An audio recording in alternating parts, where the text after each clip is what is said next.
Pete hasn't joined us yet. So I started recording. So maybe we'll just leave this as part of the show because we haven't had a chance to chat between each other for a while. Right. So you're on FSH and HCG or testosterone legitimately? FSH and HCG like a few days before I added testosterone in, but at a very low dose. I don't know what the equivalent is, but maybe it's something between 100 to 400. The reason I say that is that it's not pharmaceutical, so I don't trust it. So it's something between 100 and 400 milligrams. I don't know exactly how much it is. I mean, you're the king of prescriptions, so I'm sure you can get a script for testosterone. Yeah, I mean, I don't want to get into too much details, but there was something lying around, basically. So that's what. You found it in a drawer, Exactly. Leftover. So there's very little. So you're the only enhanced guy on this podcast. Yeah, so that's what I was gonna say. So it's very interesting. So I think both of you, both of you are a bit enhanced, but I'm the only guy who's actually on testosterone now, I guess, between the two.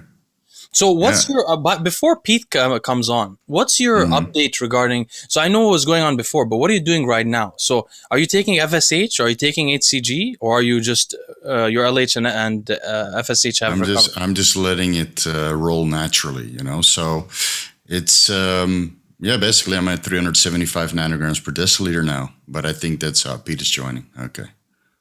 Yeah. Let's save it for Pete. Pete, when you join, hey Pete. When you join, your video won't turn on. You've got to just turn it on manually. Oh, there you go. I'm what's up? This lighting's not great, but how you doing? This is I'm doing well. How about you guys? Good. Well, it's great to talk to you again. It's been too long, a little delayed. Oh no, it's all good. Steve has been following our discussion, so he really wanted to join along with us. And Steve also is unusually in a similar situation as yours. So I was just asking Steve actually about what he's currently doing. Because, Steve, can you summarize for us what happened? So the nafld thing happened, and then how did you decide to go off testosterone for a while? What was the whole process? Well, the whole reason was because, NAFLD, the way to resolve it is to get your calories under control and, limit certain food choices and limit the exposure to performance-enhancing drugs. So I figured might as well go off cycle and give bodybuilding a bit of a break, a bit of a rest. Which in hindsight maybe was not the best idea. Maybe I should have stayed on hormone replacement to resolve it, right? It would have sped up the process because taking the selective estrogen receptor modulators and having low testosterone for certain periods of time, I'm sure didn't help. So I figured, you know what, I'm going to give bodybuilding a break. And if I'm giving bodybuilding a break, I don't need PEDs. Now, I'm still using growth hormone and the liraglutide to keep my appetite under control. So it's been 5 months, 6 months in an attempt to get the non-alcoholic fatty liver disease under control. But as of the last test, it's only 50% resolved. But that's almost 6 weeks ago now. So hopefully this weekend I'll be able to confirm with an ultrasound that it's gone because I've been eating vegetables only for the last 6 weeks. I saw that video, So your original goal was to deal with the nafld, but in the process you took on a much bigger thing, which is that you went off completely and recovered. And so are you on anything like HCG or FSH? By the way, Pete, you may have your speakers playing, I think, and it's picking it up. Yeah. All right, let me see here. Yeah, I don't know how to do that, though. I've heard other podcasts have this problem, but I don't know how to resolve it. Usually with a headset. Headset. That's why I'm wearing one. Let me try turning the volume down, see if that helps at all. That will help. You could do that, or you could put a headset in. Okay, how's that right there? We don't hear it. I think. Okay. Yeah. You hear us? So I can hear you. Yeah. Okay. Yeah. So Steve, tell us. Yeah. So in the meantime, I did the post-cycle therapy, and then my highest testosterone came up to 515 nanograms per deciliter. So it's middle of the reference range. And then starting this fasting mimicking diet with vegetables only, besides the 1 or 2 cheat meals that I have in the weekend. My testosterone came down to 375 nanograms per deciliter. And I went back and forth a little bit with Pete, discussing our blood work, and it's almost identical. Wow, how so? On the testosterone, on the hematocrit, on the red blood cell, on the estrogen, low estrogen, low testosterone, low hematocrit, and all the other markers like creatinine is coming down and the liver enzymes are coming down. So it's very interesting to see because Pete and me, we did a little bit of a different approach regarding our post-cycle therapy because I let all my androgens decline, which took like 6 weeks. And then I was clinically androgen deficient. And then I started my post-cycle therapy. But I believe that, Pete, you basically started it from one day to the next. Yeah, Can you I started it like. explain? Oh, you're good. I started like 14 days after the last shot, so I started with the HCG and the HMG. Yeah.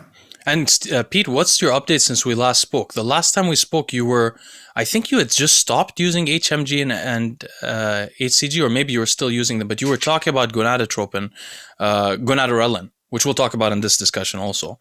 But how have you modified what you're doing right now? Are you off everything? Yes, I've been off everything for about 50 days now, roughly. So not even Clomid, not even Nolvadex, nothing like that. So basically, I like took my last shot, and then I think it was about 2 weeks later, I took HCG and HMG for 16 days, alternating days. I take HCG at about 2,500 IUs one day. I take 75 IUs of HMG the next day. I did that for 16 days. Then I went straight into Clomid for about 50 days. And that's all I was on. And then I came off that, and then I got those results where my testosterone was like 38. Shortly after that, about 10 days after I came off Clomid, and I was like, man, maybe I need to re-add in HCG and Clomid and everything, but I kind of stuck it out. And so like January was a really rough month, but then February things rebounded big time and my testosterone levels quadrupled. So they went from 38 to 168 in the span of from day 60 to day 90. And then from day 90 to day 120, they went from 168 to 361. And this is on nothing. So it's been about 4 months now, and I'm at 361 to total testosterone. Interesting. So that's not very bad at all. No, it just takes a little bit longer. So for me, I let the androgens decline and then started PCT, and my testosterone ended up around 420 nanograms per deciliter right after the PCT. But that's probably with the the Nolvadex and the Clomid still active in my system, and raising the LH and FSH. And then I checked it a month later, and it was 500. So it did come up. So I think maybe because Pete did the PCT a little bit early. What were you running before you started the PCT? Well, I was just running testosterone, but it had been about 6 weeks since I had pinned equipoise. So the last things I were on was equipoise and testosterone, but it was a lot longer clearance on the equipoise, and I know that stays in your system longer. And I just been on testosterone, and that was it at that point. And you were on cycle how long? I never came off anything for 9 years straight. Yeah. Oh, wow. Same as me. And I never ran HCG on cyclic because, like Leo talked about, I had that false belief that it would shut you or it wouldn't work as well when you needed it. So I never ran HCG. I blasted and cruised for 9 years. Trend did it for like a year straight at one point. And yeah, I mean, I pushed it hard. So yeah, same here. Couple of thoughts that come to mind. So first of all, let's discuss this gonadorelin thing. So just for the audience to understand, we summarize again. There's in the brain there's an axis that affects the testosterone synthesis, which happens in people's balls, which we call gonads. So there's a hypothalamus in the brain, a pituitary, and then the gonads. So the hypothalamus releases gonadotropin releasing hormone, and then the pituitary releases LH and FSH. So the idea of using gonadorelin is instead of using a recombinant FSH and HCG to replace the signal from the pituitary to the gonads, you're instead using a drug that does it upregulate the gonadotropin releasing hormone, or does it act as gonadotropin releasing hormone, Steve? I think it antagonizes the receptor or agonizes the receptor. Agonizes the receptor of gonadotropin in the pituitary. Gonadotropin releasing hormone exactly. So the problem with that, as we discussed in our Bio Bros last time, because we looked into it, is that you need a pulsatile nature of gonadotropin releasing hormone. And if you take something that agonizes the receptor consistently, you actually cause yourself to become, like Steve mentioned before, you castrate yourself, sort of. They use this for pedophiles. Basically, yeah, you're over stimulating the receptors, and it causes some sort of downregulation. And whether that's the signaling of the receptor to the nuclei producing LH and FSH, or basically metabolizing the receptor from the cell membrane, I'm not really sure. But that's why there is like a Buserelin and Gonadorelin nasal spray, so where you can do microdoses like multiple times per day. Yeah, or they have like a pump. A pump, right. And so that's probably a more suitable approach than the subcutaneous injections. But I'm looking a little bit more into Kisspeptin 10, but apparently there's no pharmaceutical. So exactly. So Kisspeptin, which was discovered, by the way, Steve, only in the last 10 years, right? This Kisspeptin I've been looking at those articles also. I guess we've been looking at the same things in the last week. So this Kisspeptin, Kisspeptin is a protein that upregulates the whole system from the beginning. It could potentially cause a recreation of the system from the beginning, from gonadotropin releasing hormone in the hypothalamus. But as Steve said, we're looking, but there doesn't appear to be any peptides that I know of. Although the audience, if you guys have heard of a Kisspeptin, is it 10 or 1? Kisspeptin 10, yeah. There's if you guys have heard of one, please comment below for me. I've seen it online, but it's like $300 for a vial. I don't know if it's real though. Yeah, that's why I'm looking for pharmaceutical grade. Exactly. But there's none. So there's none. So there's that. That's one thing. The second thing that I discovered since we last spoke, Pete, I heard about this before. I saw a paper in which someone had a tumor that made them synthesize. So this is the interesting thing, Pete. So in puberty, when you so you're limited by how much gonadal size you can have by what happened in your mother's womb when you were a baby. So the amount of IGF-1 and androgenic signaling she had affects how much stem cells you can have in the first place in your gonads to grow things. But then in youth, FSH, particularly in puberty, is one of the key regulators of growth of the gonads. Unlike LH. And the interesting thing is in adulthood, the FSH, I've noticed, I mean, my FSH, most people's FSH always seems to be a bit lower than their LH in adulthood. And that seems to be the case among normal people. But people who have tumors that cause them to have too much FSH, even in adulthood, experience gonadal growth combined with, I assume, not just hypertrophic growth that looks like it's growth, but also more capacity. Because as Steve and I were talking about before, the gonadal size is directly equivalent, it seems, to capacity of sperm synthesis. Seems to be very correlated with the thyroid stimulating hormone, where there's too much thyroid stimulating hormone growing the, similar the thyroid situation. gland. Similar situation. So it seems like the FSH is involved in growing it. So my idea, being someone who incurred what seems to be permanent mild hypogonadism, in just visibly, like I felt fine when I was off, but there was a visible, I've mentioned before, a visible slight change from when I began testosterone. And it could be just because I'm older. But my idea now was to use high dose FSH experimentally on myself, high dose, which I never could afford before, or I never thought I could afford it. We'll describe why. There's some cheaper options now. So my idea is to use high doses to try to regrow them. But anyway, that was the original idea behind long-term HCG and FSH use, was to regrow the gonads as much as possible in case there's actual damage to the gonads. In your case, Pete, you've regained the mental ability to signal to the gonads, I guess. And your gonads work well too. Yeah, I'm really surprised how things have bounced back. Like I thought it would be, people said it would take me a year or two to bounce back at all. And like now I'm looking, and come April 15th for my next set of labs, I might be at like a 500 test level. And it's just remarkable, in my opinion. You could be on for 9 years straight, come off on a relatively relaxed PCT protocol, and you're good to go like 5 months later. And when my test was like 38, I would do like one set of lifts and I couldn't recover from that. I'd get so sore, and I had no libido at all, like none. And now it's started to come back. I feel good in the gym again. I feel pretty good. So it's remarkable to me. Is your sex drive back? It's not where it was on testosterone, not at all, but it's back. Like I had none when it was 38, like none. I had zero. So it's coming back slowly, but obviously not what it would be on like hormone replacement. It's a big difference as far as that goes. Yeah, that's the. I just added an FSH and HCG because I decided that, and testosterone a couple of days later, because I decided to use them for psychological reasons. Because I'm having a daughter in 3 months, so I wanted some extra energy during this time phase for the next year or so. So I have energy to work and so on, and drive and so on. So I used FSH and HCG. Now, after, I guess it's been 2 years, I haven't used anything. So 2 days after I used the HCG and FSH, I had the unbelievable sex drive. It was too much. I guess I acclimated back to having, the lower androgenic signaling finally. And then just even a tiny increase was too much. I was like, why do people even complain about SSRIs? This would easily undo whatever SSRI libido issues you have. There's no question. But anyway, yeah. So I tried it myself. A couple of more things I noticed also, Pete. I was thinking about this myself. So one of the reasons that I wanted to go off, the main reasons I want to go off hormones were for health reasons. But later, like why I went off SSRIs, for example, was because I was concerned that I might be transferring to my child some epigenetic transcription due to my lifestyle. So SSRIs in particular make your hormones a little bit more feminine. So I was concerned about that, for example. I was also concerned, I heard a lot of people on androgens have female children, right? We've heard that Ronnie Coleman had like 9 daughters in a row when he was competing. A lot of people, when they're on androgens, tend to have girls.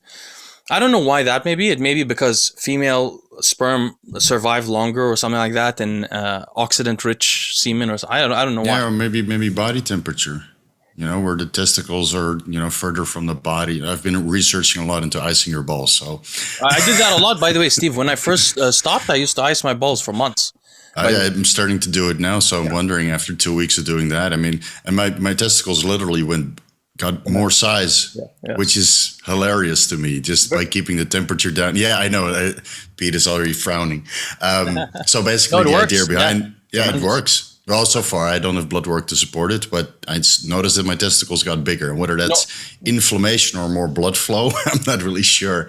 But you're basically just keeping the temperature down for 20 minutes 3 times per day with an ice pack around the area. And the sex drive went up, even though I'm eating fuck all right now. And testicle size went up. So I'll do my blood work this Sunday. And then let's see if my testosterone went from 375 to, 10-20% higher.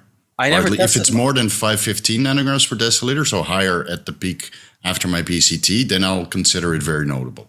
You might want to check your sperm parameters. I don't know if you checked them before, but that's what I checked after icing, and they did improve. Yeah.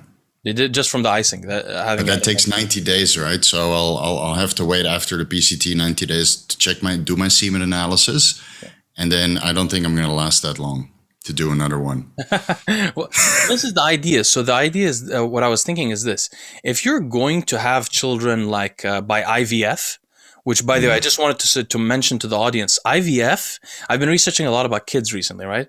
So IVF is associated with worse outcomes for the children for the rest of their lives. They have worse blood pressure, more likelihood to get metabolic syndrome. Basically, they're a little messed up, like somehow. There's a little bit of a metabolic mess up on average, including women who use fertility drugs like Clomid and so on. But other than that, my idea was this: if you're using IVF and you know you're going to have boys, I think that being on androgens combined with being on HCG and FSH and all of that will change your genetic transcription to be more androgenic and make your kids more androgenic, if they're going to be boys already. I just wanted to mention that. That's notable. I don't mind having androgenic kids. So, for example, if I was about to have a boy, I wouldn't want to go off testosterone completely, because for the next year or so, you would assume my epigenetics would be a little bit unusually reversed. Like there would be you know what I mean? Every action has an opposite reaction. So I was on androgens a lot. I go off for the next year or so. I'm going to be a little bit more estradiol influenced and a little bit less androgenic. So that would be the worst time to have a boy, ideally. Really. So it's good I had a girl, actually, myself. Yeah. Yeah. Right. So me and Pete's estrogen is pretty low right now. How low is it? 15. Oh, wow. Yeah, mine fluctuates between 10 or undetectable to 21 on the latest one. Wow, great. And how do you feel mentally with that? Yeah. And do you feel sense of peace? Yeah. Not just... I feel like physically castrated because I'm so tired from, eating vegetables only. And that's why I stopped training, because it was completely unenjoyable. But this low estrogen is horrible for sex drive. And I get very dry skin, So if I shower like 3 times per day, because I'm in Thailand, so you get a little bit sweaty, right? Then my whole skin dries up. You can see that in some of the recent videos where I use the HD camera. It's like all cracked. So estrogen, like mine was undetectable on the last 2 panels, and this last panel, it finally got up to 15. So I'm hoping that means my testosterone is going to keep going up because my estrogen is so low. So if my estrogen is slowly rebounding, I would think that would signal that my body needs to produce more testosterone. But I think that was a big part of why I had no libido, because there was no estrogen in my body, and I wasn't on an estrogen block or anything like that. But now that I'm at like 15, it's starting to come back. Still not great, but it's coming back. So I've been doing a series on libido and how the male sex drive occurs in the brain, the neurochemistry of it. It seems that androgenic signaling does drive male sex drive also. So it's not just estradiol. But in my experience, having low estradiol just annihilates sex drive. And then as you raise it, it just slowly decreases sex drive, right? Do you experience that too? I've had my estrogen like up to 180. And because I never in powerlifting, a lot of times you don't run any estrogen blocker. Like we think of, we want higher estrogen for our joints and everything. So I've let my estrogen get up to like 180 and I felt completely fine as far as my sex drive. I've never had, if my estrogen's elevated, I never have any symptoms as far as gyno. I've perfect sex drive no matter what it is. I never have any issues with a high estrogen. None. It's an interesting subject you bring up. I wanted to make a video on this actually, which is this is the idea for the video. If you've ever had gynecomastia as a teenager, should you ever use PED? And the reason why is this. So there are like 90 or so polymorphisms in the androgen gene, androgen receptor gene, that are associated with what's called androgen resistance. And so if you're androgen resistant, you're much more likely to develop gynecomastia in your teenage years. So if you're not obese and you developed mild puffy nipples, you're probably someone who has some resistance to androgens itself and someone that aromatizes highly. And likely probably not someone that should use PEDs other than for your experiences, just for the hell of it. But if you think you're going to be somebody that gets amazing results from PEDs, I think that having gynecomastia as a teenager is a good indicator that the opposite, you know. So maybe you could... Yeah, go for it. No, I was just finished. It could be explained why some people are just non-responders. Yes. Because I've seen it, you know, with guys as well. They have like gynecomastia in their teens. They had surgery to remove it, and then they go on cycle, and nothing happens. Literally nothing happens, which I always feel bad for those guys. I mean, I developed a little bit of gynecomastia after I had a motorbike accident and I broke my leg, and then I was bedridden for 3 months. And then in that time, I developed gynecomastia, and I still can't explain why. Maybe I go from an active state to an inactive state, and I slowly accumulated body fat, you know, in the meantime, causing a lot of aromatization. And then within 3 months, I had a little bit of gynecomastia at one side.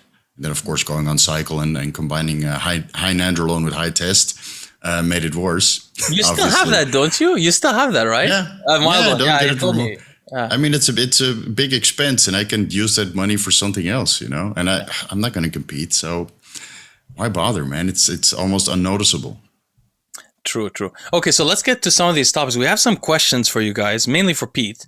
But before we do, we have to talk. Pete messaged me. So Pete, I went through all the messages that I didn't respond to by accident, and I accumulated everything. So let's talk first about cardio-embryonic antigen, which you received a number of 3. So just for the audience to understand, this is a biomarker you can do on your blood test. It's called CEA. And it's often a biomarker particularly used to trace colorectal cancer, ovarian cancer, cervical cancer, and one other female cancer, I think. Oh no, there's also another cancer. I thought it was pancreatic. Yeah, pancreatic. Not so much pancreatic. Pancreatic is very much affected by other antigens, like one of the ones that's main, I think 1919, carbohydrate antigen 1919 is one of the main ones followed there. But basically, just for the audience to know, and we're hoping that in the next 10 years, there will be enough biomarkers that are specific to certain cancers, where you could go in and do a blood test, and you'll have, like right now for prostate, you have PSA, prostate-specific I think it's prostate-specific antigen. Prostate, yeah, anyway, correct. Something. So you go get. You have actually three for the prostate. So you have prostate-specific antigen, free prostate-specific antigen, where there's a ratio in between the free and the bound, because it's bound to several different proteins. And there's another one called PSPA. Yes, but PSA is the standard first one that they use. They use a couple of others. That's true. But just to take an example of the PSA, or for example, like from our discussions on liver cancer, I don't know if you know this, Pete. We have 2 subscribers to the channel who have liver cancer, most likely due to steroid use.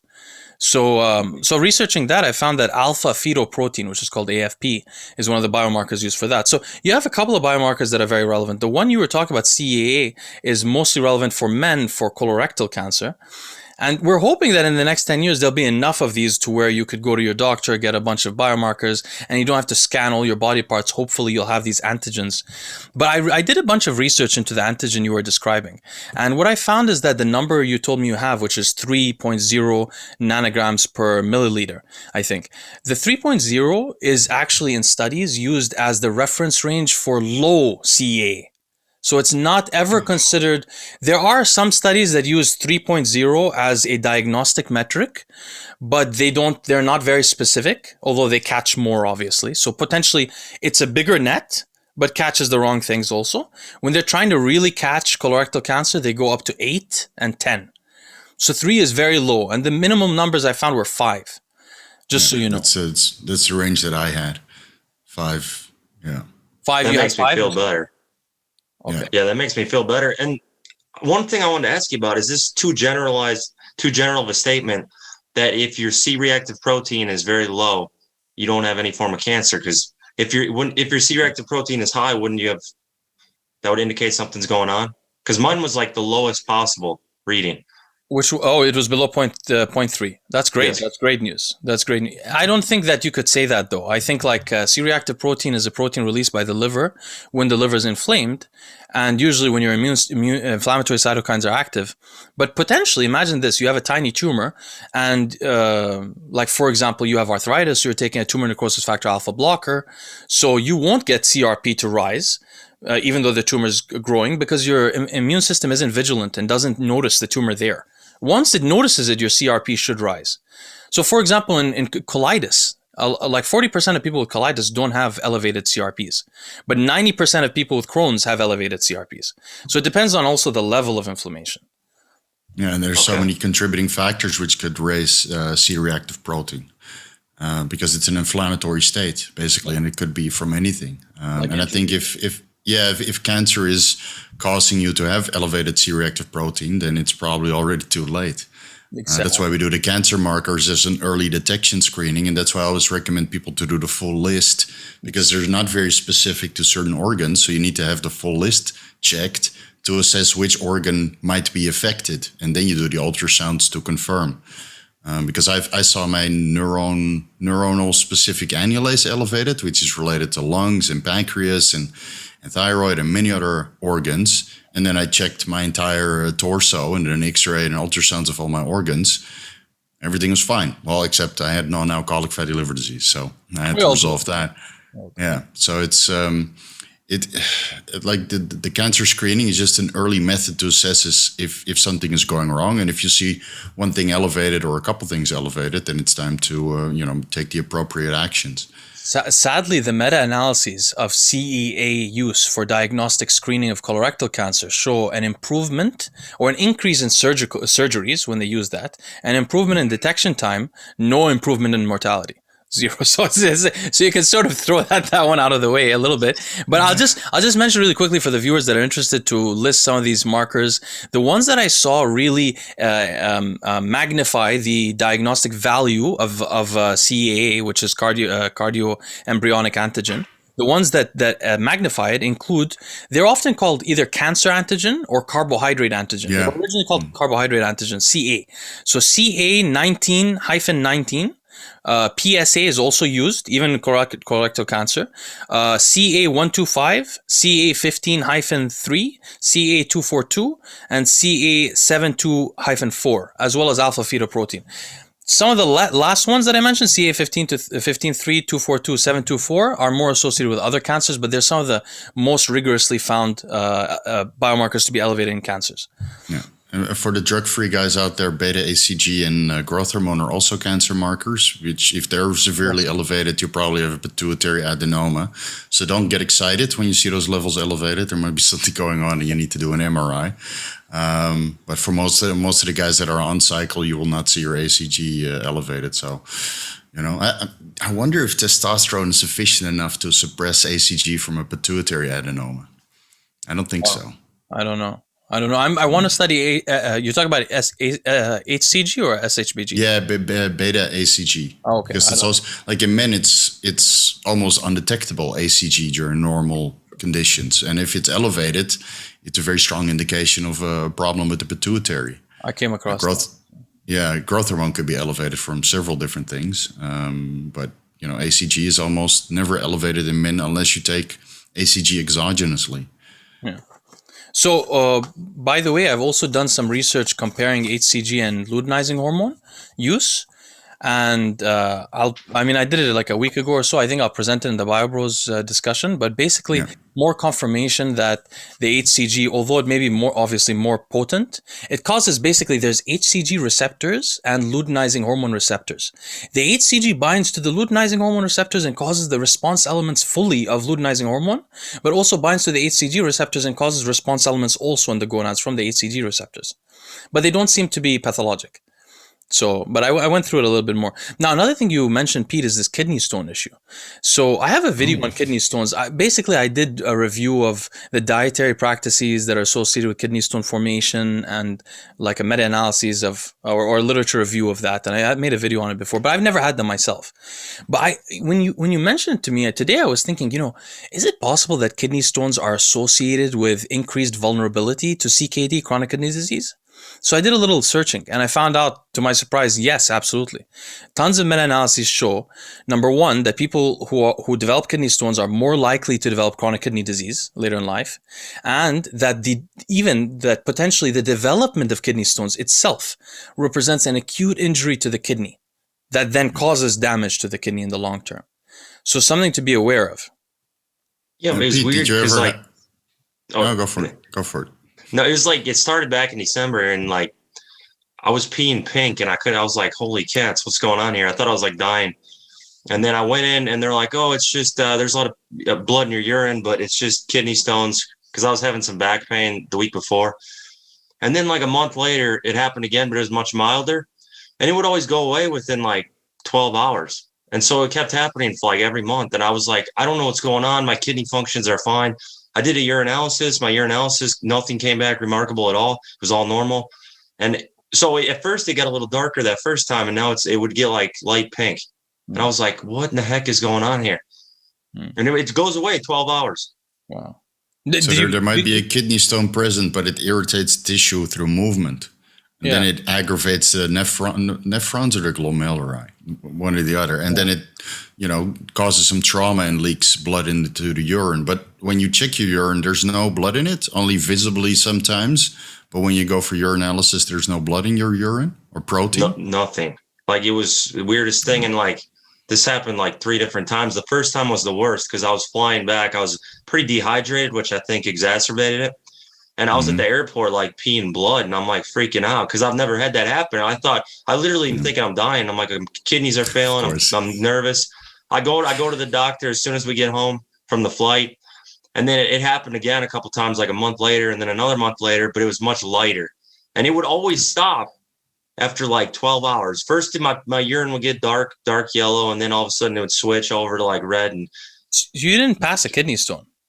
Well, I saw these little tiny particles that were like, they wasn't, I didn't even hardly feel them. It was like these, so I'm like, I don't know. Could very well be. My friends who had kidney stones, some of them were tiny, and that's how it was. And my dad has had a lot of kidney stones. Oh, really? Yeah, it is genetically transferred, by the way. It is associated in families, for sure. Did you do an ultrasound on your kidneys to assess if there's still any present? I haven't. You should, because the problem is if some of the kidney stones remain behind, and I noticed from several bodybuilders who just left it as is, and they developed some sort of tissue around it, and that goes cancerous. I don't have any evidence. I don't have any evidence to support that, but I've seen it happen with 3 bodybuilders. That makes sense, yeah. Because there's like some scar tissue around it because it keeps happening, and they're like, yeah, I'll be fine. Right? And just leave it there, and then some tissue grows around it, and it keeps growing. I had one guy who had a tumor like this fucking big. Wow. And it how do you prevent kidney stones, or how do you get rid of them? I don't remember the details, but a lot of it has to do with your diet, like not eating oxalates, eating citrates, not eating phosphates, your calcium consumption, things like that. I have a video that summarizes very well and with citations. And then does vitamin D3 contribute to that if you're taking a super high amount of that?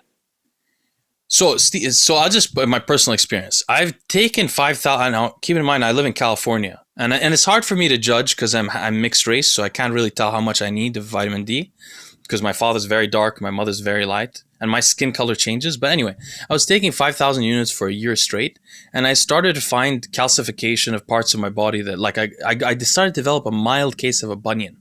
But I don't have that in my family, and I don't wear tight shoes or anything like that. So I was like, what the hell's going on?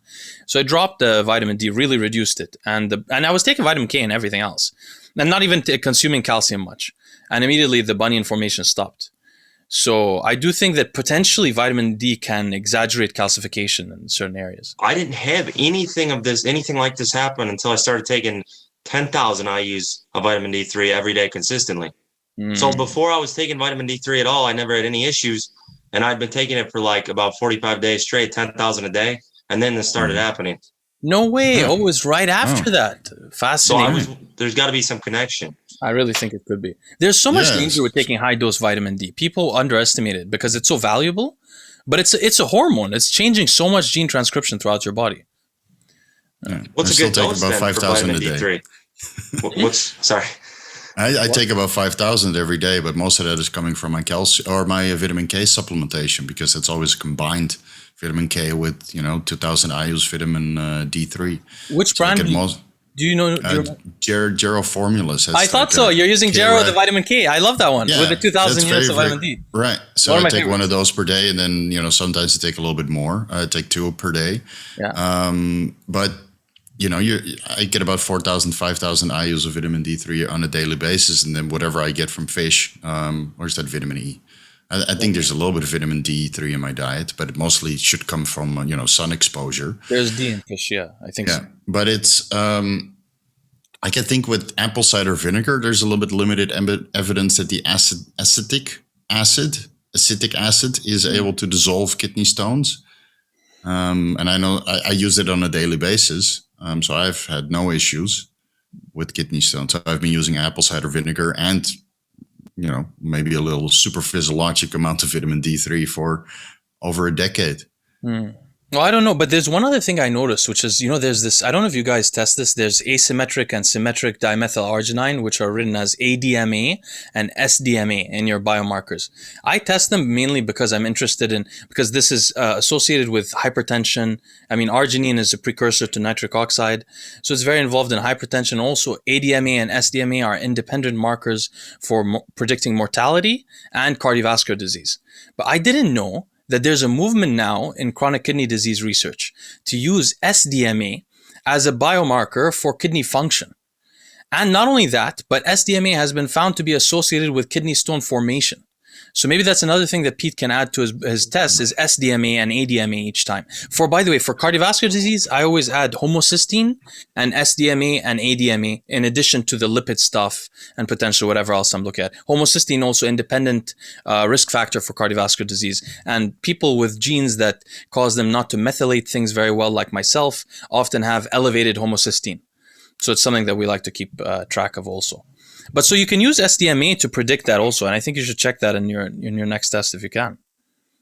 I think there's some sonic therapy where they use some sort of sonic device in your kidneys to break apart the kidney stones if they're present, and then you're put on an IV to make sure you stay hydrated to pass them.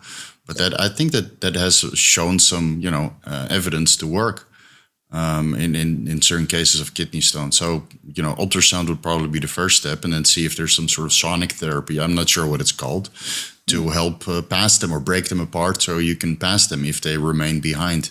Because the last thing you want is them to remain behind and cause some sort of growth, or you pass them when they're literally this big. That's the most excruciating. I've seen it happen to guys where they just go on the floor and like, what the hell's going on? Passing a kidney stone. Yeah, it's fucked up, So but your creatinine and cystatin C has been in range, right? Or you haven't checked your cystatin C? I can't remember seeing that on your blood work. No, I haven't checked that. Creatinine was like 1.03, BUN was 13, and then C-reactive protein was less than 0.3, and GFR was 98. So by the way, SDMA is also not associated by your body mass, so it can be used, but it's not used for the EGFR calculation. So it's a separate metric. So the next thing we want to discuss was, Pete, you mentioned this. You mentioned that you heard of someone who had a poor EGFR and then stopped weightlifting or stopped the lifestyle, and then a year later experienced an incremental increase in their EGFR. So you were asking, or you wanted to discuss this idea of like, can people recover over the long term when they stop that lifestyle? Of course, I know nothing about kidneys, but I've just been paying attention since Boston got his kidney issues.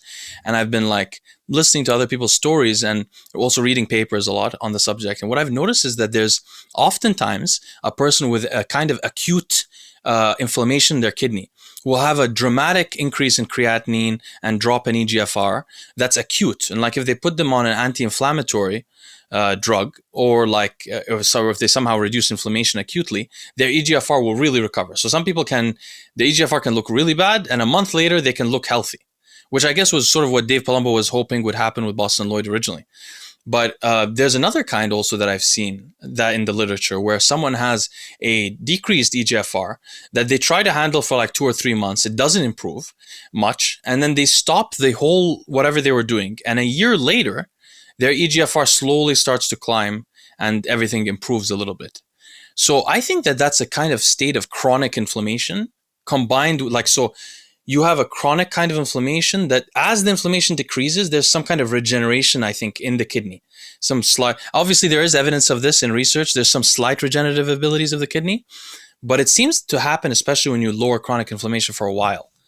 I think that's how astragalus ruta extract works, right? By lowering inflammations in the kidney, allowing it to recover. So I've been using that for years now, but my creatinine, my creatinine still came up to like 1.92 milligrams per deciliter. It's disgusting, but it's after a leg day. I was there. No, I had that around 1.2. You know, and then you're like, oh my God, I got kidney failure. So you go in for the ultrasound and the 24-hour urine check with the inulin clearance, and it all comes back normal.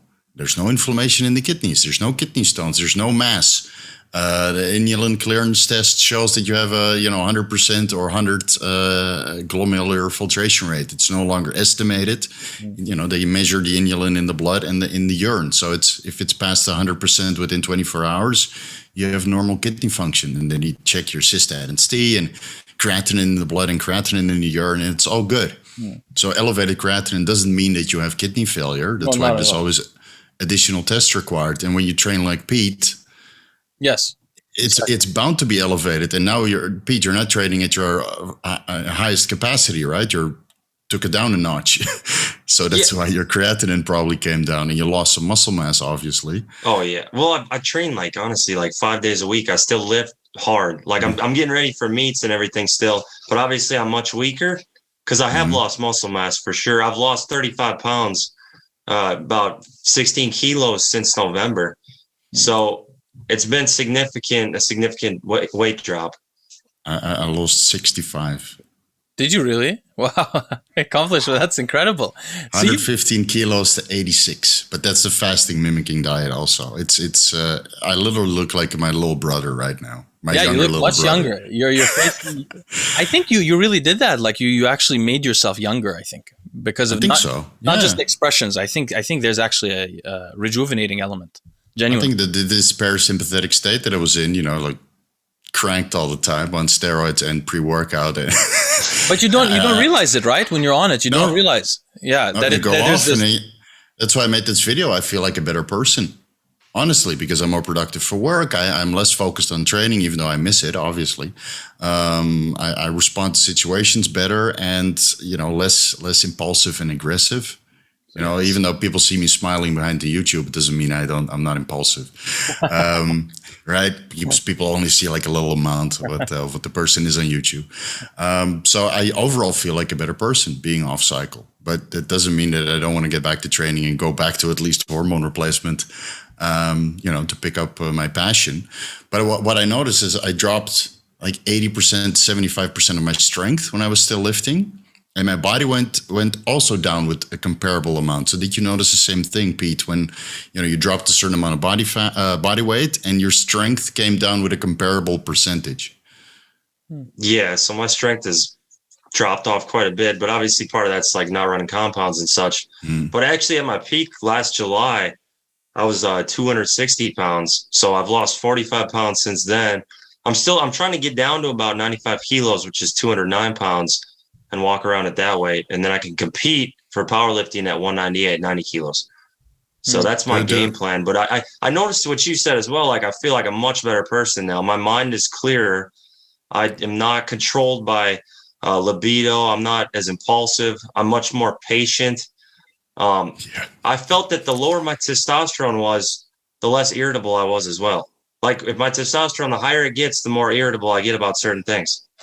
Yeah, same me. And it doesn't matter which compounds, which androgens I take, whether that's considered to be mild. When the androgens go up, I'm just more irritable and snappy and less tolerant of things. And And I also wonder if like, do you train with aggression or a certain lingering mood in the back of your head allowing you to train that heavy and that intensely, or you're at bliss and at peace when you train? I get a little aggressive if it's heavy, but I'm much calmer than I used to be. Even when I was natural, I was aggressive. But when you were on cycling before and training for maxes, were you like in the back of your head, that's something going on that you don't really want to talk about? Because that's how I train. Well, I was a psychopath on tren specifically. Like, that made me crazy. I was very angry. I was literally like, I could snap in a heartbeat about anything. It affected, I felt like I responded more strongly to tren than any other steroid. Like, I would take Anadrol and nothing would happen. Like, I wouldn't get that any stronger. I didn't feel anything. And I would try a million different sources because I couldn't figure this out. But anytime I would take tren, even 200 milligrams a week, tren ace, I was crazy. I would stare at people all day, like stare them down. I think they're looking at me and I want to like fight everyone. And I would freak out. Good days. That's why I stopped taking it 7 years ago. And my wife's not good days. Yeah, you miss it when it's far away. But if it was recent, I used to go through that too. Or like just an impatience. If somebody, if you are having a conversation and somebody's not understanding something and they're annoying, just the level of anger that you can develop. I'm not the kind of radiating off your face. Yeah. I'm not you know how some people like hit a wall when they get mad? I'm not that kind of person. I had never done that my whole life. I've never hit a wall or thrown anything anywhere.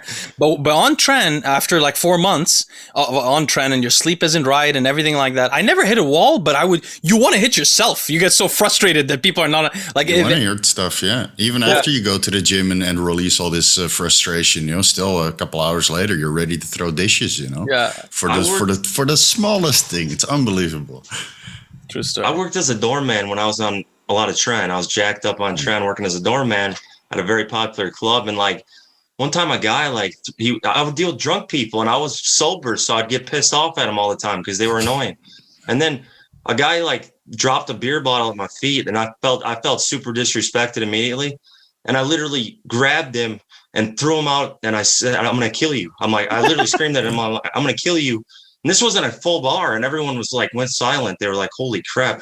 And so the boss made the other bouncers watch me and follow me around all night because he thought I was going to snap. But I know I wasn't a good person. I know this. I'm not proud of that, but it's just, that's what it would do to me. Like, well, it's not your choice. I mean, it's controlling it's putting that hyper-vigilant state in your brain, whether you like it or not. So you're constantly, basically, I feel like when someone takes tren, they not only have a feeling of potency in themselves, but also a feeling of the need for hyper-vigilance, threat, and the need to be watchful. Constantly, whether you like it or not, you're just in that state mentally. So over time, it'll, I think, turn you into a different person. It turns into this primal alpha beast. That's basically what I felt like, I felt like an animal all the time. And it was great while training, because you're literally the king of the gym, just training. But trenbolone has kind of an insecurity sometimes that comes with it. Like, yes, I get it at least. I don't know. Steve, you might have had, me and got it. So it's horrible. Because I could use like 2 grams of test. I feel like God. That was perfect. You walk around breathing. I did that recently. Machoism or whatever. You're breathing machoism. People sense that, and you feel confident. And the estradiol puts you in a good mood, like a Dianabol would. But then when I took trenbolone, sure I could be confident, but there was an element where I was sort of like some of the girls I've dated when they're on their period, where they would be a little bit unstable mentally. I would be sort of like that, like I was on my period. So like you would have a discussion with me. Illogically, I would get jealous, or I would think my girlfriend's cheating on me or whatever. All the time I would think that. You constantly think everyone's cheating on you. I've never thought that before, but then once you start taking tren, everybody's cheating on you. This is accurate. I felt jealous constantly. I was constantly worrying. I constantly thought people were staring at me. Like everything bothered me. I was super hyper vigilant all the time. I was ready to go at a moment's notice, ready to fight anybody. But the jealousy was crazy. Like it would drive you mad. Like you would literally start going insane. Anytime you weren't with your girlfriend, you're like thinking the worst. Exactly. And you'd freak out. Like it was bad. It's so bad. I didn't have that. I had the paranoia, that everybody's staring at you and that you want to fight all the time for no reason, or that you're irritated. But I didn't feel jealous. You felt your relationships were stable while you were on tren?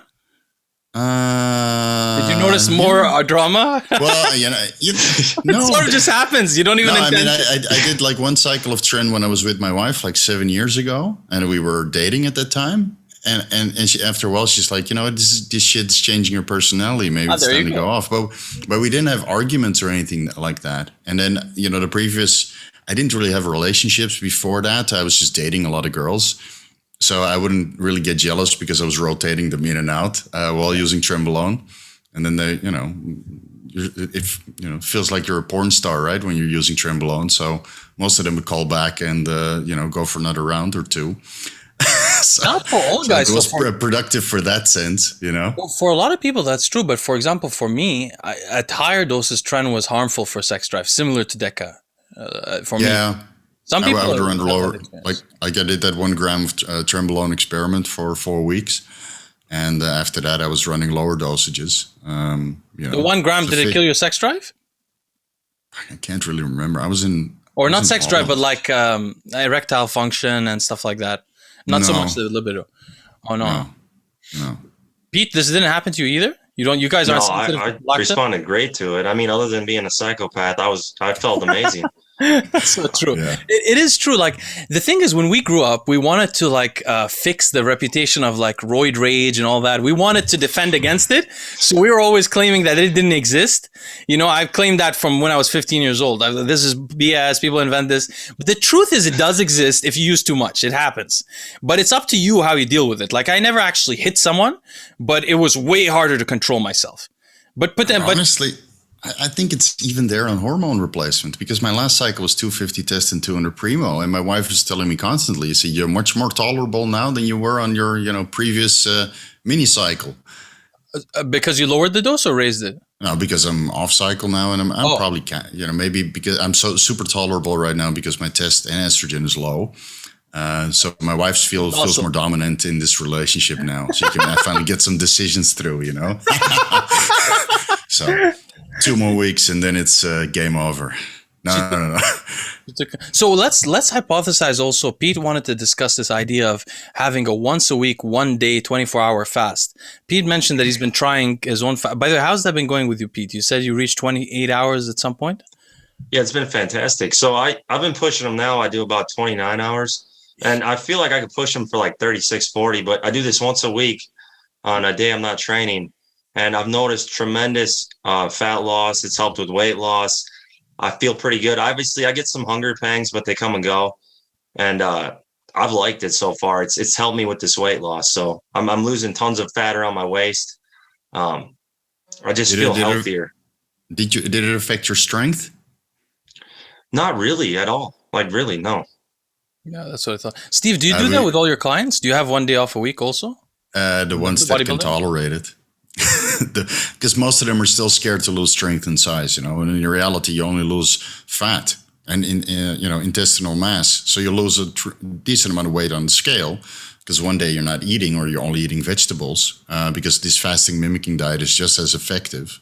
Maybe not for intestinal health because you're still eating some sort of food volume, but I feel for the fat loss and all the benefits associated with the fast, I feel that the fasting mimicking diet is just as beneficial. But most people are scared to be hungry, and most people are scared to lose weight on the scale or scared to lose strength and muscle mass, when in reality muscle mass is built so easily, especially when you have the muscle maturity. I mean, I lost all my muscle traveling for a year, and then I built it back in 2 months. Yeah. So it's not a big deal, and then fasting, it has so many benefits, and it creates some sort of charisma and personality that you can't get anywhere else, just simply through abstinence of eating. And if you're able to push that to a week, Pete, you will learn a whole new level of abstinence, because after day 3, it becomes like, So it's a different thing. Exactly. So let's briefly say that for the audience that doesn't know. So after day 3, a hormone profile changes in your body, and you start to become in this autophagy cell killing called cell apoptosis phase, where you're basically doing cellular repair in your body, cleaning out the bad stuff, killing some damaged cells, and so on. The first 2 days, your sympathetic nervous drive goes up. You find harder time sleeping. Your adrenaline goes up. Cortisol goes up. Your body is looking for food. And in those days, you burn most of the visceral fat. So, and logically, we would think that burning the visceral fat in those 2 days would be the most important for insulin sensitivity. So my idea was that I think that professional bodybuilders should probably, for health reasons, fast like once every 3 months or once every 2 months for 4 or 5 days. And then I think once a week, they should at least fast for 24 hours, because during the week, the goal would be that if you have if you're full all the time and your muscle glycogen is full and all that is full, you're getting a little insulin resistant. And this Steve had this thought before, and I never really thought about it till Steve told me it in that kind of way. This idea of if you're always full, you're getting insulin resistant, it makes sense, right? And so once a week, we're talking about glycogen stores. Yeah. So once a week, you deplete for 24 hours. And during that depletion, hopefully, at some point, maybe AMP kinase, this gene transcription pathway, turns on. Maybe mTOR turns off a little bit. Probably it doesn't. But at the very least, you lose a lot of that stored carbohydrates and you gain a little bit of insulin sensitivity over that 24-hour period. I think doing that once a week at least stops you from never having a phase where you're not full. Never having a phase where your body is seeking any nutrients. That being so dangerous because potentially you could have all these kind of cancers growing and stuff like that. I mean, one of the main purposes of having every 3 months, 5 days is really to try to kill those cancer cells or cells that may develop into cancers one day. Yeah, so I should just keep doing what I'm doing, but add in the 5-day fast once every 3 months? That's what you would recommend? But keep in mind that the 5-day fast will lower your testosterone and IGF-1 for about 2 weeks afterwards if you're natural.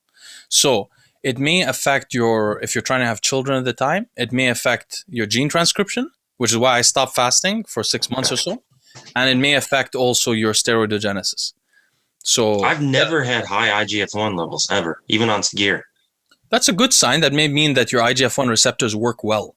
So if you had an IGF-1 receptor that was deficient like mine, that was ineffective, mine is really ineffective, you would produce more IGF-1 and would just be more resistant. So it doesn't mean that... Yeah, it doesn't necessarily mean that you don't produce much IGF-1. Because it's always like 180. Yeah, it's not bad. But you never use growth hormone either, right? To see if your IGF-1 came up. Yeah. You never used growth hormone. No, in powerlifting, people don't use growth hormone. Super heavyweights do sometimes. The ones I coached do. I think they used to. In the early 2000s, they used to, like in the Kennelly days and Mendelssohn. Okay. But I mean, I know that they used to, for sure. But they used to try to gain size, but then they noticed they didn't gain any strength at all. At least that's what I hear. It's mostly there for recovery purposes, right? Just a low dose of 2 units, 3 units before bed to improve sleep and recovery. But of course, you get a little bit of extra weight, so you might have to jump up a weight class or get the body fat off to stay in the same weight class. But the ones I helped in the past, they were all running a low dose of growth hormone, not too high. Because again, higher doses of growth hormone are associated with insulin resistance. And as a powerlifter, you want to eat. So the powerlifters that I know that did this are diabetics now, actually. Diabetics, because they used to use 30 units for periods of years. Yeah. But that was a thing. That did happen in the early 2000s. And those biggest bencher super heavyweights, they were all trying to get to like 400 pounds. They're trying to get as big as they physically could. So at the time, they didn't know that GH didn't necessarily make you stronger. They thought maybe they would get stronger as they got bigger. And at the end of the day, what I've heard from the people who've done it before was that maybe it wasn't worth it. But it's interesting that you never even tried it. Well, maybe healing I only know one guy who's used it. And really? I've been around so many top powerlifters today, and I only know like one guy. Everybody takes Tren, Anadrol, Anavar, and Halo. That's what they take in powerlifting. They're trying to keep a secret from you so you don't. But a lot of people take Equipoise and Primo. In fact, the Westside Barbell, a lot of those guys love Primo and Equipoise at high doses. I heard that from them, meeting them at the Arnold. Wow. I just know all the guys love Tren and Halo and Anadrol. Yeah, they do love. They all love. Obviously, they all love Anadrol and Halo. And guys snort Halo. Have you ever heard of guys snorting Halotestin? No, but I've been around at the gym where they just pass it around like it's candy. Everybody just, here's some Halo, and they pass the bottle to everyone. I've had someone offer me a line of Halo before, which was a really interesting experience. Holy crap. Yeah, a line of Halo. What about the healing peptides? Did you ever try those? The TB500, BPC 157, and some of the other ones? I pinned, okay, I don't know if this is correct, but I had a rotator cuff that felt torn, partial tear for about 8 months. And I was getting really fed up with it. So I pinned 8 bottles of BPC and 8 bottles of TB500 into it. And I didn't notice anything right away. But then like 2 months later, I was like, wow, it feels pretty good now. So I pinned 16 bottles into my shoulder. So 1 milligram each every day? I would literally do, I kid you not, this is my protocol. I did 8 at a time, and then I took like a 2-month break, did 8 more. I would do half the bottle every other day. Yeah. So I've used BPC. It's like when you're fed up with an injury, like fuck this shit, and then start. Yeah. Because you're also not sure how high quality it is, so you're just injecting. I've been there. I injected tons of it before, and I think it helped. It helped because Mr. J. McKay asked you a question. Actually, I think it was mostly for Pete. No, I guess both of us or all of us. He said, "What's your opinions on BPC 157? How effective can it be for enhancing healing?" The thing is, I don't know how BPC exactly works, to be honest with you, but I know that it increases angiogenesis, the creation of new blood vessels. It seems to be that in all my research on wound healing, one of the most important things is just the supply of blood in the area, so that the more birth of new blood vessels you can have, the quicker something can heal. The problem is angiogenesis systemically is very much associated with cancer development. So you don't want to be like injecting BPC like in your veins every day for a year. It's funny. Leo always find this cancer correlation to the point I don't want to use anything anymore. No. But it's very valuable, but I'm like, in fact, this also causes cancer. One of the main ways that growth hormone could potentially cause cancer growth isn't just through the growth hormone itself, but through the angiogenesis downstream, through something called vascular endothelial growth factor, VEGF. So I think VEGF is upregulated by BPC 157, but if you inject it locally, I think that you'll get a local effect. So it may be worth it for some people. It may be worth it also to be potentially, for example, injecting erythropoietin and then prophylactically bloodletting constantly, although that may be dangerous also. But I've seen some papers in which erythropoietin dramatically improves wound healing through angiogenesis. Yeah, it's a growth factor and it improves a lot of healing. That's why some of the bodybuilders like to use it, and in cycling it's very popular. Yes, those guys are on the bicycle 24/7, and it's not the growth hormone, it's the EPO that contributes to the recovery. Exactly. I wonder if BPC 157 can induce hemangiomas in the liver.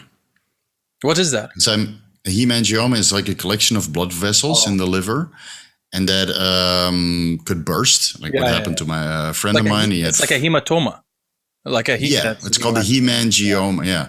So he had like 4 hemangiomas in his liver, and then he did squats, and his blood pressure went up, and one of them bursts, and then his creatinine was like 6, and his liver enzymes was 900.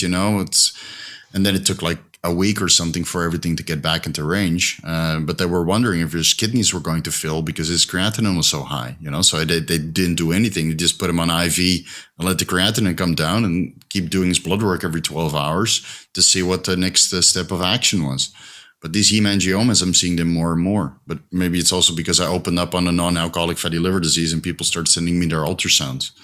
There's also the element that the liver is so regenerative that it responds more to growth factors than other parts of the body. So it's easy to develop, I think, tumors, adenomas, and stuff like that. Yeah, and the hemangiomas, they don't go away. Oh, really? No, they stay. Oh, my God. From what I understand, they stay indefinitely. And they're benign. But of course, if you start collecting more and more hemangiomas, then, it impairs liver function. And if they're close to the bile duct, it slows bile function, or you can get backed up. Yeah. So it's, the more research I do, the more I'm not interested in all this performance and drugs anymore. Yeah, see, you have to move away from it. Exactly. Yeah. By the way, did I ever tell you that my grandmother passed from hepatocellular carcinoma specifically? No. So I have some kind of genetic predisposition. She didn't drink alcohol. I mean, she was a Bedouin. Like, she's never drank alcohol, didn't leave. So I have some predisposition toward HCC that I have to be thinking of a little bit more. I've damaged my liver a lot in my life. Like, I've done things I shouldn't be alive. My grandmother got stomach cancer, never did anything exciting in her life. Never even ate spices, I'm wondering if it's the acid reflux, but I can't remember if she had acid reflux. It's constantly irritating the tissue, causing some sort of, growth. So, unfortunately, she passed, so I can't really ask her. Let's comment on that idea that you mentioned earlier, which was this kidney stone could cause like a formation around it, which could cause a cancer. So I know a little bit about this because of Crohn's disease. In Crohn's disease, you can get something called a fistula, where basically you have something in your intestinal tract that then gets surrounded by tissue, and your body considers this thing an antigen. So your body continues to attack this thing. And over time, this attacking damages the cells in the area of the fistula, turning them into potentially precancerous cells. And then about 10 to 15 years down the line of having a fistula, you likely develop colorectal cancer. So I had a fistula. I had a surgery for it. That was the complication from my Crohn's disease. When you have a fistulizing Crohn's disease, is the most severe form. It's like really horrible. Is it internal in the intestinal tract or external? Internal. So it can also cause obstruction and not allow you to pass food. And maybe if it was bigger, but I don't think it was like that. I don't know how it goes in the long term, but just to give some credence to that idea. So if your body is sensing some antigen constantly and attacking it, it could develop into cancers. I was surprised when they first told me that. It's like an autoimmune disorder also, correct? Exactly. Potentially how the autoimmune disorders are associated with their relevant cancers, like thyroid. Hashimoto's is associated with thyroid cancer. Do you sometimes feel like a little bit cheated with this whole DNA that we were given? Yeah, tremendously. I feel very cheated. Like, and then you do it like the best you can to keep yourself healthy, right? And still stuff can happen for no apparent reason. Yeah. I feel really sad for people like that lived a healthy life and then suddenly get a brain tumor in their 30s. Yeah. Or like, just something out of their control. But also for some of us that didn't know how much we were harming our bodies and end up with kidney problems or things like that. No, it takes decades to learn, how to do things correctly. And when we start a little bit younger, like I started steroids at 26 and I thought I knew, but a decade later, I know 10 times more or maybe 100 times more. Yeah. So you always think that you have the maximum amount of information when you start making these decisions, but it's a progression of accumulating knowledge. And I'm sure in 10 years from now, I'll, whatever I talk about now, I'm probably like, it could have been expanded. But at the same time, you have to consider that if we were our age, if you were 26 now, you would have made this for different decisions because the fact that your channel existed, Derek's channel exists, the whole conversation about steroids has totally changed from when we... The last decade? Absolutely, yeah. Yeah, because Pete, you started steroids, what, 19? 20. 20, okay. Yes. And now you're how old? 29. Yeah. Okay, so it's been a decade also, right? Almost. Yes. So what you know now, would you make the same decisions, at the age of 20, knowing what you know now? Not at all. Not even close. No. But you agree, Pete, that the whole discourse has changed a bit, right? Like when you first got started, there weren't people talking about why it causes kidney damage. No, everybody would just say it's really not that bad. Like you just did it. Everybody just said it was, it's not a big deal. You'll be fine. Nothing. Nobody ever dies from this. And you just took them. Like I just would take whatever people told me to take or whatever I had, or it's just how it was. Like nobody cared about health either back then. No, so it's almost like a challenge, Yeah. Like, he's taking it, I'm taking it, and then I'm going to take more. Yeah, that's exactly. Right, and everybody would encourage each other on these steroid forums, and then this is my protocol, and it was the most complicated stuff ever, and now I realize it's completely unnecessary because I got the best gains in the most simple protocols. You just have to be consistent with your diet and training, like the pros are telling you. But when you're young and unaware, and you didn't go through the process yet, you're just whatever, they're lying. Well, it wasn't totally our fault. It was like a lot of people saying they're lying. It wasn't just us. So it wasn't that you heard the pros and said, oh, they're lying. It was a bunch of people on forums saying they're lying. And then later it got even more extreme with the GH15, where they developed this concept of maybe if you megadose things, there's a mutation and you just change your genetics. So people like myself tried to change their genetics experimentally. And then we really harmed ourselves. But it's not just that. It's also the other element of like simple things were not discussed before. Like, for example, we thought only estradiol was a negative feedback indicator to the hypothalamus. By the way, Pete, I recently found evidence that progesterone, estradiol, and androgens are all negative feedback indicators to the hypothalamus for the production of gonadotropin-releasing hormone. All three. There are response elements in the gonadotropin-releasing hormone cells in the hypothalamus that respond to estradiol, that respond to progesterone, that respond to androgens. So it's not completely clear which of them has more of an impact, but all of them have an impact. So, for example, we didn't know that back then. No, you just take the SERMs and you start your steroid. You inject your testosterone enanthate on Saturday and you start your PCT on Monday. Yeah, exactly. Right? Just one day in between. Nobody thought about letting their androgens decline or waiting until trimbolone or nandrolone or all these other synthetic progestins metabolized from the body, because a lot of guys, they do nandrolone and then they start their PCT and then these progesterone derivative, or 19-nors are still activating the progesterone receptor in the hypothalamus and the pituitary. How do you expect to recover from that? Exactly. It might take another year. So that's why I told people, so listen, if you were an androlone or trembolone or anything else, do a hormone replacement for a while so you can acclimatize to this feeling of true physiological amounts of testosterone, like true hormone replacement, 100 milligrams, 125 milligrams of testosterone per week. Get used to that for 5 months, maybe 1 year, and then you do your PCT. So that complicates life further, because I want to get my wife pregnant tomorrow, but it's actually a 2-year road to get somebody pregnant, if you're using progestins or that kind of stuff. I also confirmed something that was a rumor before, which I heard from Dave Palumbo when I was on his show last, but I wasn't sure if it was true. And it turns out it is true in academic literature. So your systemic levels of testosterone do get into your gonads, and they cause sometimes they cause some response that has to do with FSH in the gonads. So your spermatogenesis in the Sertoli cells. Yes, it causes exactly. It can cause exactly in the Sertoli cells. I have the semen analysis to prove that. Yeah, you're right. I guess you said it to me maybe first. I guess. Yeah, because I don't lose. Like you see so much, research, and one says this thing, one says that thing. So I'd rather just go to the clinic and prove it with my own blood work or my own semen analysis or own ultrasounds, etc. Right? Yeah.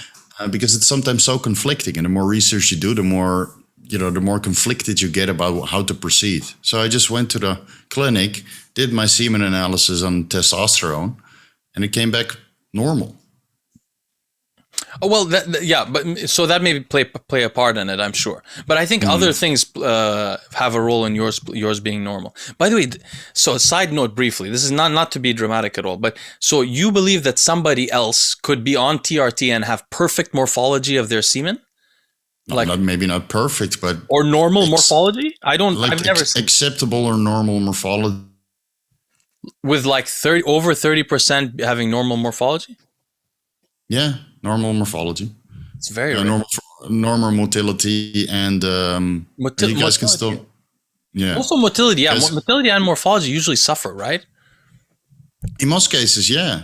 In most cases it does, but I've seen it, happen where people are completely downregulated and there's no fertility on hormone replacement, and other guys have normal fertility, and that is also present in the literature. I believe that only 40% of the subjects, they don't experience azoospermia when they go on hormone replacement, because there are studies out there that show that not 100% of the people get azoospermia. We should research this. This is a very good discussion. Very interesting discussion. And I've seen it with clients where they were like, oh, you had good semen analysis, I'm going to go too. And they do it as well, and they test on Primo, and their semen analysis comes back sufficient to get somebody pregnant as well. So mine was sufficient to get somebody pregnant when I first got off steroids, but my morphology was wrong for about 80% of the sperm. And my morphology improved over the next 6 months. So when someone tells me they have normal morphology, I'm assuming they have like 50% normal morphology, 50% normal motility. And if that's the case, that's a higher level. But you could have like 10 or 20%, you could still get someone pregnant. But your sperm is messed up. Like you might not have azoospermia, but your sperm is messed up. You know what I mean? But by the way, I just want to mention two last things, Pete. So other than the icing, which I written down actually to mention to you, but Steve brought it up. The icing, I wanted to mention another thing, which is the antioxidant status of your semen, just for the future months. Keep that in mind when you're trying to get the pregnancy going, because the health of the sperm and in the semen depends a lot on the antioxidants in the semen itself. So your antioxidant status in your body, like if you go to a fertility clinic, they'll prescribe you coenzyme Q10. Like they'll prescribe you and your wife coenzyme Q10. So you can take your own antioxidants like coenzyme Q10, alpha lipoic acid, vitamin C, all these kind of things throughout your day, maybe 3 times a day, keeping your inflammation, your oxidative stress down in general for the next few months. And then maybe you could go like once a week to an IV clinic and do vitamin C, glutathione or something like that. Because IV, it's very different than when you take it. So you could do it potentially once a week. You probably will see dramatic improvements also in the sperm parameters. Is ubiquinol better than CoQ10 though? Yes. It's more bioavailable. Exactly. Yeah. Okay. Yeah. So I've been on that stack for years, including vitamin E. Not the cancer. I'm using gamma, by the way. I'm using gamma tocopherol because of you now. Because of you and Terry. Yeah. Yeah, the mixed one, the tocopherols and the tocotrienols. Are you using Jarrow's mixed tocopherols, which are really nice? So. They're really nice. So. I like them. Yeah, I got the supplement cabinet is extensive. Nice. Yeah. So I've been using all of that for also years, and I think that's what contributed to my sperm quality. True, that could be a major contributor. And staying away from the progestins, obviously, because synthetic progestins are the foundation of male contraceptives. Absolutely, yeah. They're very potent contraceptives, huh? The signaling at the progesterone receptor. And there's also found in female contraceptives. So another reason not to take trenbolone or nandrolone or whatever, because derivatives of that or chemically similar molecules are used as contraceptives. So even though they might be very anabolic, they might also kill your sperm. Let's mention that the only progestin, we discussed this privately, Steve, but the only progestin that I came across that's not associated with cancer is called progesterone acetate, which is hard to find without estradiol or without, I think, testosterone, except in Brazil. So if someone listening to this from Brazil, you probably have access to it. I wanted to use it to increase myelination in my brain from progesterone because it's harder to get micronized progesterone sometime in the US. But it's even harder to get progesterone acetate, it turns out. So I could never get a hold of it. And even the selective progesterone receptor modulators, can't even remember what the name is, but it doesn't really matter because the selectivity is comparable to mifepristone, and it's a little bit more easy to find. You can find it over the counter because it's the what is it called? The morning after pill. Yes, exactly. So mifepristone is a androgen receptor blocker and a progesterone receptor blocker, and I think it blocks glucocorticoid receptors also, which is significant because, for example, cortisol enhances estradiol's inhibitory effect on the hypothalamus. So even the glucocorticoids are involved somewhat indirectly in attenuating or modifying this effect. Let's take some questions from the subscribers before we get too tired. So we covered one. So Ethan Malding asked you, Pete, if you could add another lift to powerlifting competitions, what would it be? I think Steve's also welcome to answer this. Well, we have no business in it, but let's give our opinion too. Strict curls. Nick Strength and Power is going to have Nick's then you could get sponsored by Nick Strength and Power to be fine. Yeah. No, I think doesn't like curls. Yeah. That'd be really? It. I don't know. I was good at squats, but I hate squats. So I would literally be like, all right, we're just going to bench and we're going to do a conventional deadlift. Like not even sumo, just conventional and bench. That's it. Actually, one of the other questions is about, but what do you think about the shoulder press? Like Blaha, for example, he loves the press. He says that it should be added as a fourth movement. It's good, but if you focus on that, it won't help your bench. And if you focus on bench, it won't help your shoulder press.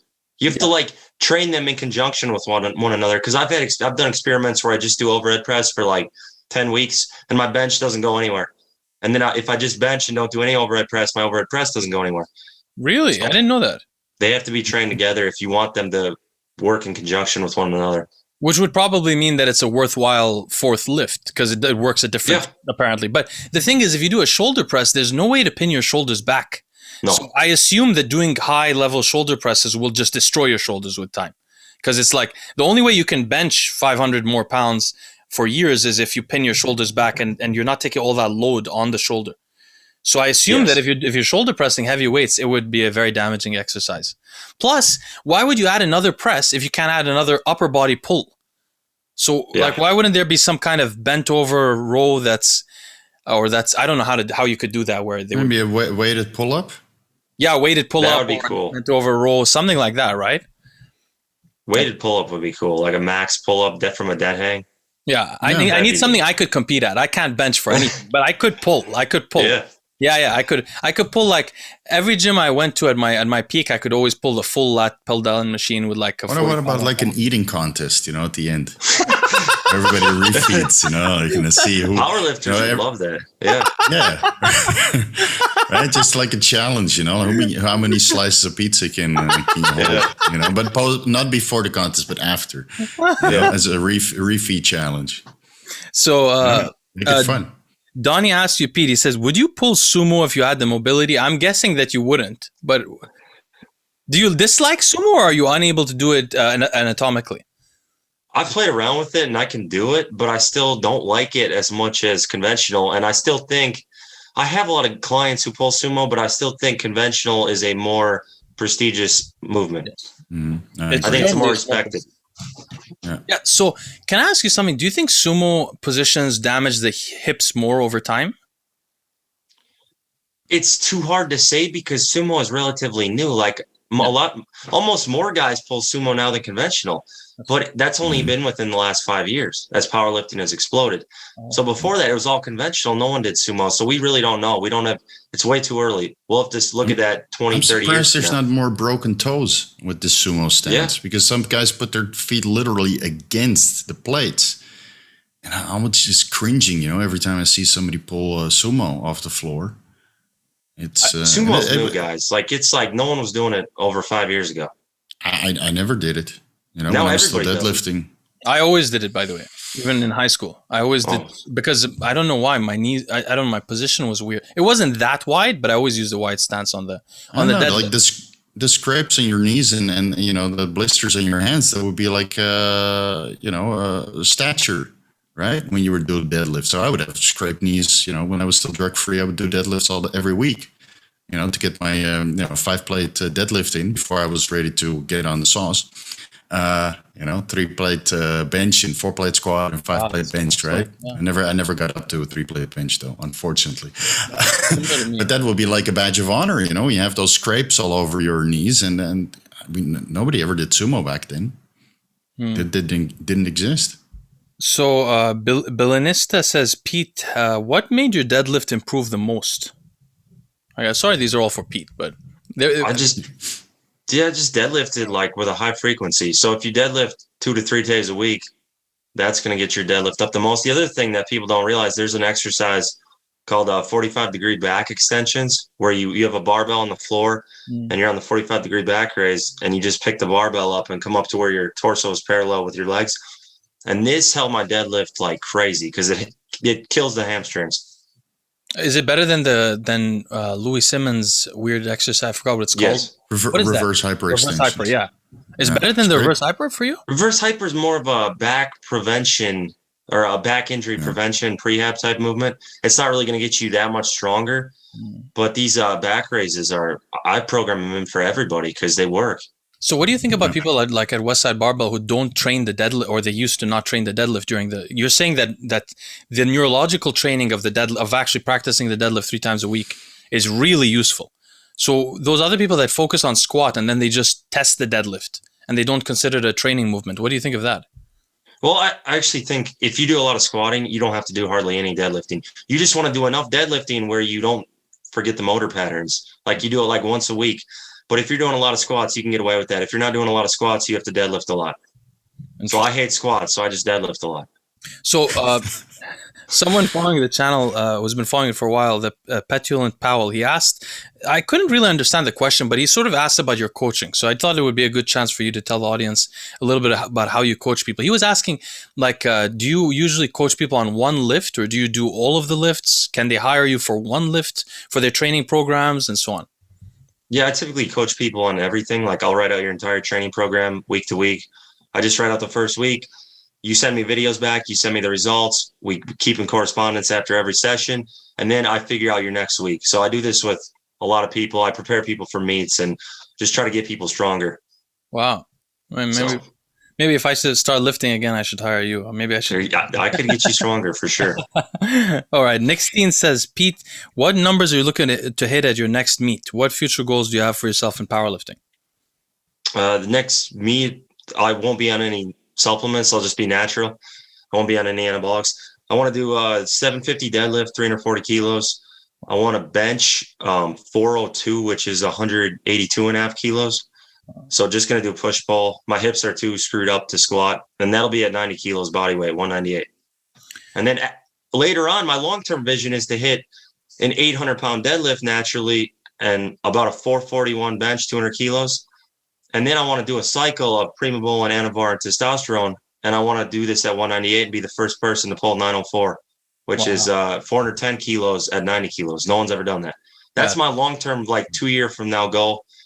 I'm going to do a couple meets naturally, and then I'm going to do that cycle and hopefully make a run at it. You'll respond very well to that cycle again. Because the funny thing is, but like by handicapping yourself by going off hormones, You really have to be so in tune with your diet and your programming, and every little thing counts. And, we all get a little bit lazy when we go on cycle because we get such good results. But you really have to put, the pedal to the metal with everything when you're drug-free again, especially if you're, bottom of the reference range testosterone. And then once you keep that into practice, once you get back on cycle, then, the results will be very dramatic. Plus you'll be healthy and cleaned out and all that stuff. Yeah. So I'm looking forward to it. Yeah, I felt that way. I mean, also just the sensitivity, by the way. I mean, I took FSH, like I said, FSH and HCG were unbearable. It was too much androgen signaling for me. So if you can only imagine. Yeah, so you could take probably later, you'll take like 200 milligrams of test. I assume that, I don't know how it's we'll see what's going on. I'm not really lifting, so I don't really know what the results will be. I went to the gym once or twice, but I don't know how it'll go. But I imagine that if I took 200 milligrams and lifted now, I imagine I'd very quickly respond and regrow to what I was. Yeah, within 2 months, you'll be back to, the big old Leo. Yeah, that's why I have to be actually really careful. By the way, Steve, I don't know if you saw the text. I said like going to the gym is like meeting an ex-girlfriend for coffee. Yeah. It's sort of like, it was so weird, man. I walked in there and everything was a bit awkward. It's still the neighborhood gym. I didn't go to the LA Fitness or anything or like to Scott Mendelson's gym, but I went to this neighborhood one. Every movement, just it feels like talking to an ex that you're unfamiliar with and that you don't really want to engage with anymore, but you're having coffee with. You need to be there for the coffee, but you don't want to engage fully. So you just have to grind it out for a month, and then you can get back into your old habits. No, it's the opposite. So first of all, it was awkward that first encounter. Yeah. Then I went to the gym the second time, and then now I took a couple of days off. But I was thinking it's actually really dangerous, man, because I noticed in the day after I went to the gym, I noticed I started eating meat a lot. Like started eating meat. I'm not with the protein. Myself. For no reason. Yeah. I'm first of all, I'm fat. Second of all, I'm not working out. I'm not trying to regain muscle. I'm only using the testosterone for my brain effects. But just the fact that I went into the gym and I know I have testosterone in me made me look at the protein and I was like, I need more protein. So my wife came to me and she's like, wait a minute, you don't need protein. This is not the purpose of what you're doing. I was like, okay, can you take a step back? So basically this addictive nature of wanting to lift and do all that could really restart even 2 years later. I have to be very careful. Sure. Yeah. All right, so we'll do a couple more questions. So Luke Thompson, also a longtime follower of the channel, he says, Pete, do you give a lot of consideration to the recovery of your nervous system and connective tissue when planning your training? In particular, yes. I was curious about this nervous system part. The nervous system was a much bigger deal when I was on androgens. So now that I'm natural, I almost can't push my nervous system to that point. Whereas when I was on androgens, I would be lifting so heavy all the freaking time that my nervous system would fatigue before my muscles would. That was the limiting factor, whereas now it's actually the muscles as opposed to the nervous system. So that's a little difference between natural and enhanced. But at the same time, I deload everybody. We call it a deload, where you lift 50, 60%. You cut your volume way down. And for some people, I even cut out the main lifts during a deload. I do that every 5th week. And that kind of mitigates against all that. Cuts down on injury potential, and it lets the nervous system recover. Because you're lifting weights that you're just kind of almost going through the motions. They're so light. When I had Scott on, he was talking about this idea of frying the nervous system and then letting it recover. Like, for example, when you go through a cycle with the West Side Barbell or whatever, I guess this is what he meant. Afterwards, you'll test your maxes. I assume that's the frying of it. I don't know if he meant during the cycles, but anyway, he takes a step back and feels that it regenerates, and then he's more capable at doing it. Do you know what he's talking about? Did you experience this too? Yeah, because this is only when you're enhanced, though. That's what I've noticed. Yeah. Now that I'm off everything, I can't stress my nervous system enough to get to that point. Whereas when I was enhanced, I would get to that point all the time. So it's like he said, you're literally constantly in a state where your nervous system is destroyed. You're tired all the time. You feel like crap because you've pushed yourself so hard. I can't even get there now. Not even once. Very interesting. By the way, I think there may be potential to use Cerebral Lysine for the competitive powerlifters. When they fry their nervous system, they go through a 2-day period, 5 milliliters a day. It'll actually regenerate the nervous system. It could potentially make them in the long term stronger in a way that no other PED has ever done, because it contains nerve growth factor. So it'll actually grow your nerves, and it probably has localized effects. Like recently, I've been injecting it into my neck because I have a deficiency in my glycine receptors in my neck. So when I used to have tremors, my tremors used to come in my neck. So my neck would shake like this.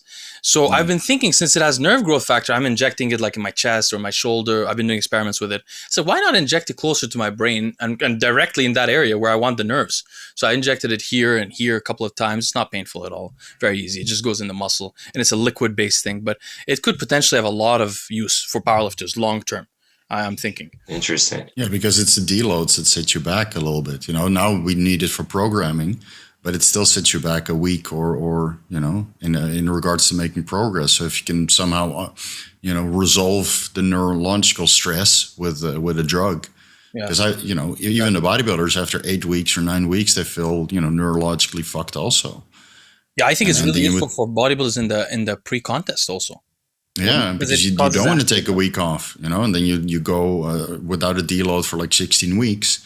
And then by the time you hit the stage, you're like, you have a week before the show that you don't train, obviously, just to let the nervous system relax and not have so much inflammation systemically. So you don't hold any water on stage, but that will probably be the only deload that you have over the course of, an entire contest prep. Because nobody wants to take a week off their contest prep. Sure.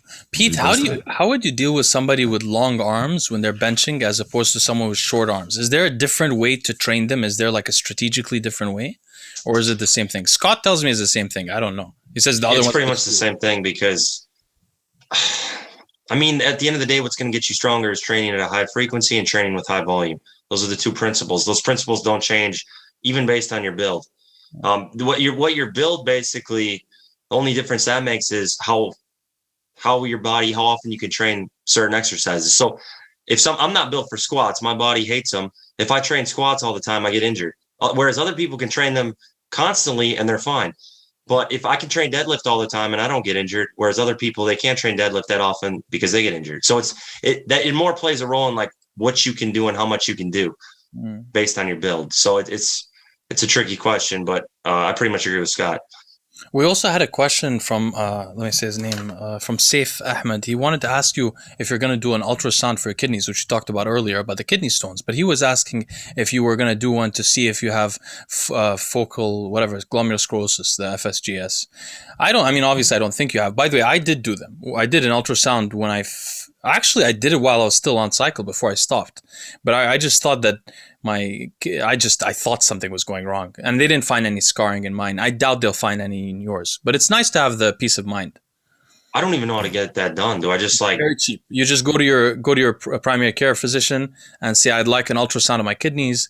They're very cheap. And if you want it to be covered, maybe you could potentially have a family member who died of kidney disease at a young age, and therefore there's a reason to check your kidneys, so your insurance will cover it.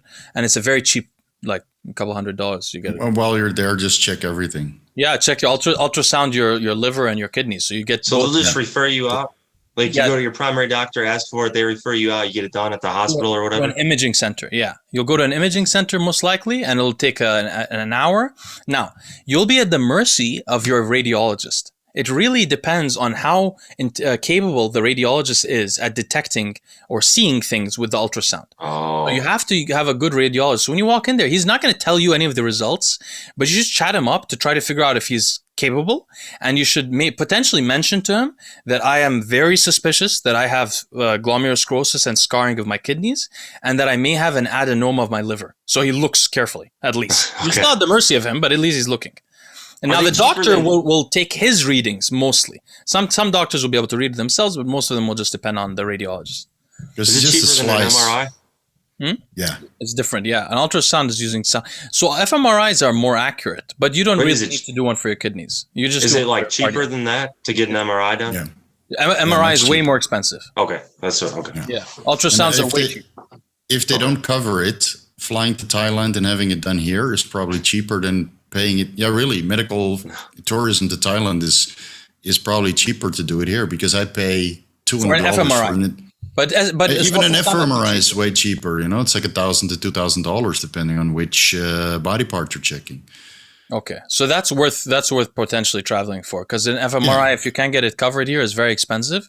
The way to get it covered, obviously, if you go to a new doctor who doesn't know you and you happen to have half of your family has died early from cardiovascular disease, it is your doctor's ethical responsibility to pay attention to you more than if you were a normal person.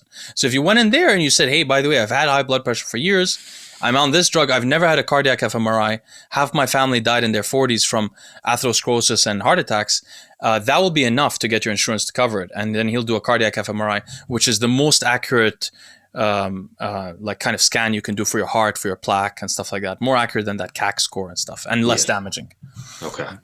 So TriSturb asks, what does real halotestin feel like, and is it faked a lot? I tried some and it didn't get me aggressive.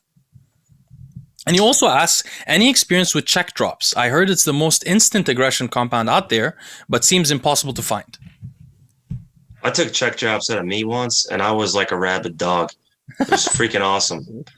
I loved it, but I only did it once because I was like, I heard the side, like I heard you're not supposed to do it very often. It's too strong, but like it definitely made me like hyper focused and aggression unlike I ever had. Like some guy tried to talk to me, I couldn't even hear him. I just was like in a blackout rage. And I felt like I was going to lift any weight that was on the bar. It was amazing. So I love check drops. The one time I tried them, and halotestin, I didn't get all crazy like I did on Trend, but I was definitely a lot more irritable.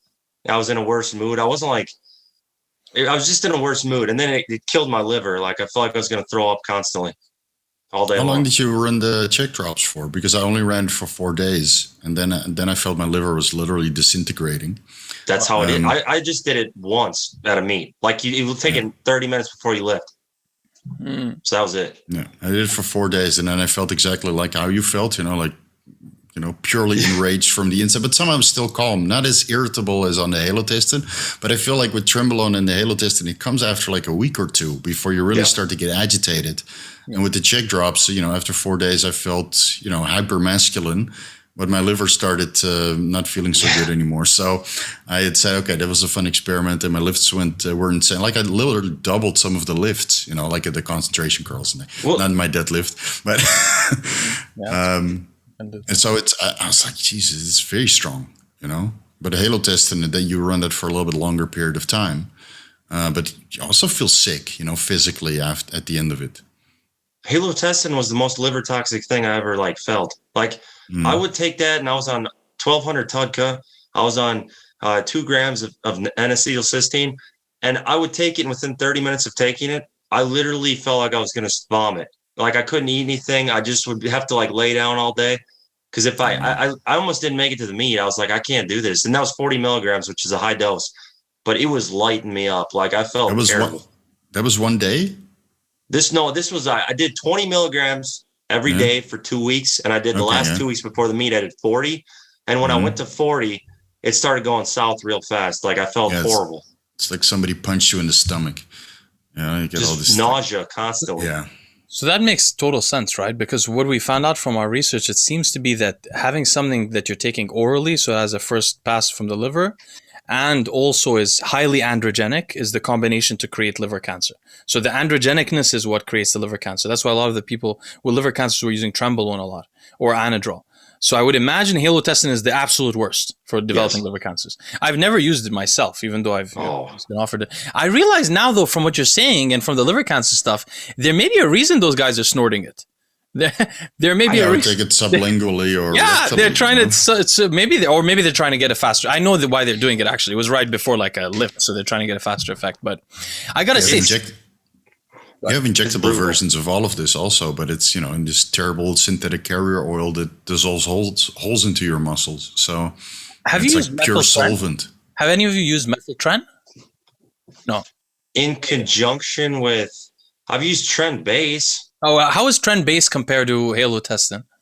Or Trend Base, it was very hard to breathe for 3 hours after taking it. It made me aggressive, but I felt better than I felt on Halo. I just felt like garbage. All the headaches, nausea, but terrible mood. Whereas Trend Base, it was in and out of me so quick. I could take it as a pre-workout before a heavy training session, get that boost of aggression, and then it would be out and I'd be good. But when it was in me, I couldn't breathe real well. I was like, So the halo, yeah, I guess that's why, because tren generally makes people breathe worse, right? So you must be feeling the acute effects of that. I never thought about that. But the halo testing works for hours after? Like, I used to take Anadrol as a pre-workout. I would never take it days in a row. I would just be, or maybe sometimes, but it would just be for the workout. Like 4 hours later, I wouldn't feel the Anadrol. Didn't you notice something similar to that? Or is the halo more longer acting, it feels? I would split it up. I take half of it in the morning, half of it in the evening, 12 hours apart to try to cover the half-life as much as possible. But I just felt constant nausea. Like it just was horrible. It was the worst thing ever. Like I never had that before, not even on Superdrol. As well, interesting. So to be honest, I think that like at that level, when you're taking androgens, maybe the person asking the question didn't take like highly sympathetic, nervous-driven androgens for a long time, or maybe there's someone that's not prone to that, to become hypervigilant. Like maybe I'm very prone to it, so I could even just take testosterone and end up in a very vigilant state or whatever. But I think that at that, when you're taking gear for a while, you're not really like trying to max out the level of nervous stimulation, unless you're at a meet. I don't know how you guys are at a meet, but like on a daily workout, you're not really trying to max out. Like if you take 100 milligrams of test suspension with 50 milligrams of Anadrol, you're probably going to get the workout you want. I know you said you don't respond to Anadrol. I respond very well to it. So it's like, if I would take that as a pre-workout, it was the best pre-workout possible. Although I never tried, obviously, halotestin or check drops or... I tried injectable tren suspension a couple times as a pre-workout, but the post-injection pain was too legendary to deal with it. Really? Yeah, I did it, in my quads and my glutes and my lats, and it just ballooned. Is it in water? No, the suspension? It was in water base. Oh. Yeah. It was double micronized, so it was easy to inject, but it was a horrible experience. Workouts were good, but after a couple of days, the inflammation was so bad I could barely move. Oh my God. Yeah, it's underground labs, of course, so, Yeah, exactly. We have one last question, which is a really cool question. Heal with Steel asked, he says, why are bodybuilders so bad at periodizing their training, but great at periodizing their diet, while powerlifters are great at periodizing their diet, their training, yet struggle with their diet? So they do the exact opposite, apparently. What do you guys think? A bodybuilder and a powerlifter answer. I'm going to play off Pete. Well, powerlifters don't really care about their health too much, to be honest. Like, it's not even a thing at all. So there are a lot of guys who are a lot leaner nowadays, and they try to have a good physique, but it's just come recently. It hasn't been much of a thing. So like, I didn't care about diet at all for the last 10 years and didn't know what I was doing, or, I thought just eat whatever I want. So I don't really know how bodybuilders train too much. So it's hard to answer. Do the powerlifters that you knew, sorry, before you answer, Steve, do the powerlifters that you knew, do they eat a lot of meal? Like, do they eat a lot of protein? Like, they have requirements, at least. I need to eat 3 pounds of meat a day, and then they just eat whatever else they want? Or do they totally not pay attention? No, they don't pay attention at all to protein. They just eat whatever they want, as much as they want. So it's the calories, it's not the protein. Oh, wow. Interesting. So pizzas and everything you could think of, donuts, protein's thrown out the window. Nobody cares. Just eat as much as you can. Wow. We were at a buffet once at a meet. I was at a buffet with some of the, I won't say who, it doesn't really matter, but they were two of the best powerlifters in the world, a couple of them. We were at the buffet for like 3 hours because they would eat, and they'd eat as much as they could, and then they'd sit there and take a break for 30 minutes. And then they'd go back and we'd have to get more. And I thought we were going to leave. I'm like, come on, man. So we were just sitting at this buffet for 3 hours. They go through 10, 12 plates because they would take breast breaks. Wow. Are these super heavyweights? Yeah, they were pretty big. Oh. Pete, Steve, what do you think? So with the bodybuilders, they mostly care about cosmetics. And the training is always a little bit more fluff. Because it's not necessarily for strength. So, you're trying to do your main lifts to get, the most amount of muscle mass out of that. And then the rest is just touch-ups, basically. And then the diet gets more attention because, we need the nutrients to recover and build our body cosmetically. But we also want to optimize the digestion so we get a flat waist and a flat stomach and not get too much protrusion, unless you get into the very advanced levels and drug abuse comes into play. But it's not really drug abuse. It's required to compete at that high level. And, the side effect of that is stomach growth or intestinal growth. But most of the guys that, now that classic physique is out there, everybody's really paying attention to their diet. And you don't need to be that astronomically strong to build a tremendous physique on when you're using performance enhancing drugs. So you see with the drug-free athlete, drug-free bodybuilders, true drug-free, not Instagram drug free, that they lift reasonably heavy and do periodization and train to failure at certain lifts and don't train to failure at other lifts because they lack the recovery capacity to train to failure all the time. Whereas the enhanced bodybuilders, they can train to failure basically on every lift or close to failure and get a very good response. But even though they're doing isolation work to train to failure that way. And personally, I always enjoyed lifting heavy. Now, lifting heavy, comparing me to Pete, is probably half the weight, that Pete is doing. But I'm still training to failure, and it's still reasonably heavy. Not putting myself in a place of compromise, because again, we have to take longevity into mind. Whereas with lift, once you have that astronomical lift, that's set for life until somebody breaks that world record, right? Whereas with bodybuilding, you tear your pec and it's over. And we just saw that happen a couple of days ago with Ryan. Fuck, man, I couldn't even watch that video. Yeah, I couldn't. I didn't watch it. I can't watch that. No. I did watch it. It was horrible. But what I was shocked by is Larry held the weight.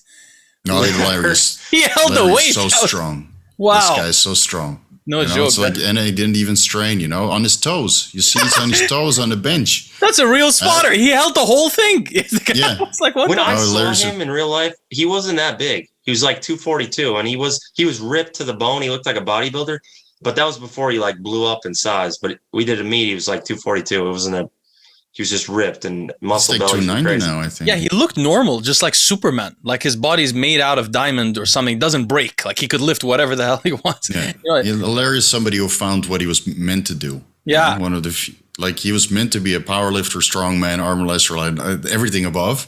Yeah. And he found it and he maximized it. And for me, I probably would have been better a swimmer. But it's decided to do bodybuilding. but hopefully he found what he loves, right? As long as he's a very nice guy.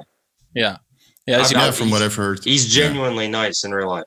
Oh, wow. I would never train with the guy, though. Everybody seems to get injured. Like my friend Joe Lindner, Joe Statics, he went deadlifting with Larry also, and then he did 5 plates or 220 kilos. I can't remember how many plates it was. And then he got a small hernia in his back also. Oh, so everybody's around. Yeah, they want to impress the guy, right? Like, I can lift heavy too. And then they get into an injury. Like, who's going to bench 5 plates, man? Oh my God. Exactly. Oh yeah, a couple more questions, Pete. Before you go, I want to ask you, number one, because we talked about this a bit before. You talk about how powerlifters don't care about food that much. I guess most of the people watching this are bodybuilders. Do powerlifters abuse, or not abuse, but do they use large amounts of steroids? Like, do they use grams, 4 grams, 5 grams of steroids, or do they use lower amounts on average? The top competing people that you potentially knew. I would say yes, but then everybody will tell you they take less than a gram total. Yeah. Did you ever have a friend who you knew was telling you the truth and was a top competitor and that was using actually a lot and you were surprised? Oh yeah. I know a guy and he would take very, very good, very top level power lifter. And he would take, I don't even know how this is possible, truthfully. He would take 300 D-ball a day and he would take 400 Anadrol. Oh, wow. Wow. That's incredible. I don't know how that's possible. I'd die, but. No, so that's the same. Would probably also not say it's possible. That's the same. That's the same problem I had the first time that this experience happened to me, and someone told me what they were taking, which was he was honest, and it was like a hard. I was like, "How do you fit that in you? Like that's too much." Because it was 10 grams of test at that time. So I was like, "How the hell are you fitting that in you?" Because we had a competition we were going to, and it was like a few weeks before. I'm like, "What are you on?" He's like, I'm not on that much. I'm just on test. I was like, "How much are you on?" He's like, 10. It's like 10 what? He's like 10 grams. I was like, "What are you doing? Where are you injecting that crap?" He's like, "Well, it's 500 milliliters per 500 milligrams per milliliter, and I just do 3 cc's, and every few days it's working out." So it's God damn. And the difference is, like, I noticed. So when I heard him say that, I was like, wait a minute, did this GH15 have some, was he telling the truth about some of this? Because I experimented before, it didn't really work. Let me try again. Just this time, let me just try with a test. So I raised my test dose over the next few weeks. Just because of him, I raised the dose to 4 grams or 5 grams. I think I reached 5 grams of crappy tests. I don't know how good it was, but I reached the 5 grams, and man, I was just aromatizing, 5-alpha reductase reducing. I mean, it didn't want to stay state testosterone, and then my androgen receptors did not want to respond to it the way this guy's were. So this guy was coming in every day bigger, couldn't breathe, his neck is just growing, he's stronger every day. I walk in and I'm actually getting a little weaker as the dose goes. I'm getting inflamed, I can't sleep. I mean, I'm sleeping all the time, I'm tired. So this is where I'm talking about that androgen resistance potentially. Some people don't respond as well, some people have, you know what I mean? Well, what we forgot to tell you is the copious amounts of injectable carnitine he was running for androgen receptor. Or SHBG, you mean? Does it affect? No, the carnitine, right? Does it affect androgen receptor? Yeah. How so? I've heard that. Yeah, building block or whatever. There's some literature out there that it helps. Really? So I've been using it for. Yeah, L-carnitine ultra-tartrate. So people ask about that all the time. Yeah, I thought zinc also helps, and DHEA and pregnenolone also help. So it's. I think he's born with a receptor that's better than mine, and it just when it senses testosterone, that thing just goes crazy. This guy is like the I've seen it. Yeah, some people respond differently, like, and you see their serum concentrations are lower than what you would expect it to be on a certain dose of testosterone, yet they're blowing up. Because all the testosterone is on the androgen receptor, not in the bloodstream. I mean, it doesn't do anything in the bloodstream. It should be on the androgen receptor and then potentiate, hopefully, anabolism and aggression or other side effects.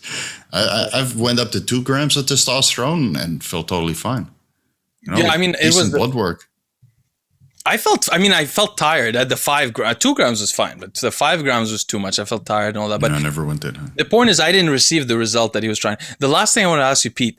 So I was recently watching an interview of a famous California bodybuilder who used to bodybuild with Arnold and those guys back in the day. Nick Strength and Power did a video on him back in the day. I'm just saying because I can't remember his name. So maybe somebody listening will say his name. But he did a video on him called the most muscular gangster ever, or the biggest gangster ever. I don't know if you guys saw that video. Anyway, this guy, he was doing a video with CT Fletcher, and I was watching the interview, and it's 2 years old. Basically, was telling CT, like, I really regret all the squats I did because my hips and my knees, now I'm 70. He said, the thing is, when we were younger, he was talking about Sergio Oliva. He was saying Sergio Oliva used to lift heavy weights. I looked up to him, so I used to lift heavy weights too. And the problem is that none of us were old, so nobody knew how does this affect the joints in the long term. Well, now this guy is almost 70. So he was saying that he has tremendous difficulty standing up every day, moving around, and he wishes he didn't do this. He said, maybe if I was just bench pressing, that's another thing. Maybe I could have bench pressed 500 pounds. That'd be fine. My shoulders would be messed up. But having the knees and the hips messed up is just too much for me. I don't want this. So then CT asked him, well, how much were you squatting? And he said 500. So I've squatted near that amount, like almost that amount before for years. And I started when I was 16. And I have like some slight knee issues and some slight hip issues. Like my hips feel like, it's not an obvious thing in the hips, but I have some clicking and weird things going on. I've become suspicious that this is the issue. Like you have a lot of force and your joints have to handle that. It pushes the bones together, pushes the cartilage together, causes damage there. And even though this increases growth factors, those growth factors can only deal with whatever stem cells you have. You have not an unlimited level of stem cells. So at some point, you're going to cause all those collagen to grow or whatever, and they're going to end up depleted. That's why people inject stem cells or whatever. So basically, my point is that shearing tension will just eventually destroy cartilage. There's no real way around it. But when I was raised, we used to read Louis Simmons and all that. He used to talk about there's a position of squatting where nobody is going to harm himself in the long term. But I don't think that's the case. Like if you squat the right way, no, you could still harm yourself. It'll just be maybe at a lower rate than other people. What do you think about that, Pete? Well, I think you have to be built for squatting because like the way I'm built terribly for squats. And that's why my hip is like destroyed, my right hip. Mm-hmm. I don't squat competitively anymore because my hip is so jacked up that if I go to like up to 500 pounds now, it feels like how 700 plus used to feel. Wow. It's just everything's messed up in there. And it's like my body isn't built for that, but deadlift I can still do pain-free and it feels pretty good, and bench even. So it's like, it depends on how you're built. I don't think that's true at all. If you're built for squats, perhaps you could do that. You could have that perfect form. I could never have that perfect form. I could never, it'd be impossible for me. because I'm not built for them. You ever meet old powerlifters that don't have injuries, that are like total, like, for example, I met that strongman, sorry, I'm forgetting his name, it's weird. The famous strongman from the 80s, the really famous guy. Anyway, I met him in person at the Arnold, and I noticed he was not walking really well. I've not seen, Scott has injuries.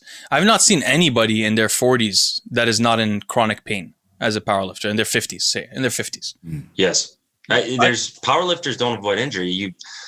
Most of them have had plenty of surgeries at that point, and it's just part of the game. Like, that's why I'm just like, I've done enough damage to my hips. I don't need to squat heavy anymore. I don't have anything to prove as far as that goes. I've squatted 350 kilos. So I'm just like, wow. You squatted 350? Wow. I felt like I was going to die, but I did it. And then I tried 355 kilos at a meet, and it felt like I walked it out. I was like, I got this all day. And I got to the bottom, I tore my quad. Oh my God. And that was my last heavy squat ever. That was 2 years ago. Last heavy squat ever. I saw a guy 2 months later tear both his quad tendons off the bone and tear his ACLs at the same time squatting 800.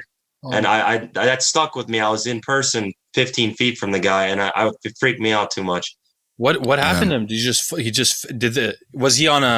the bar get held and he just fell? No, he had 800 pounds. He was going down with it.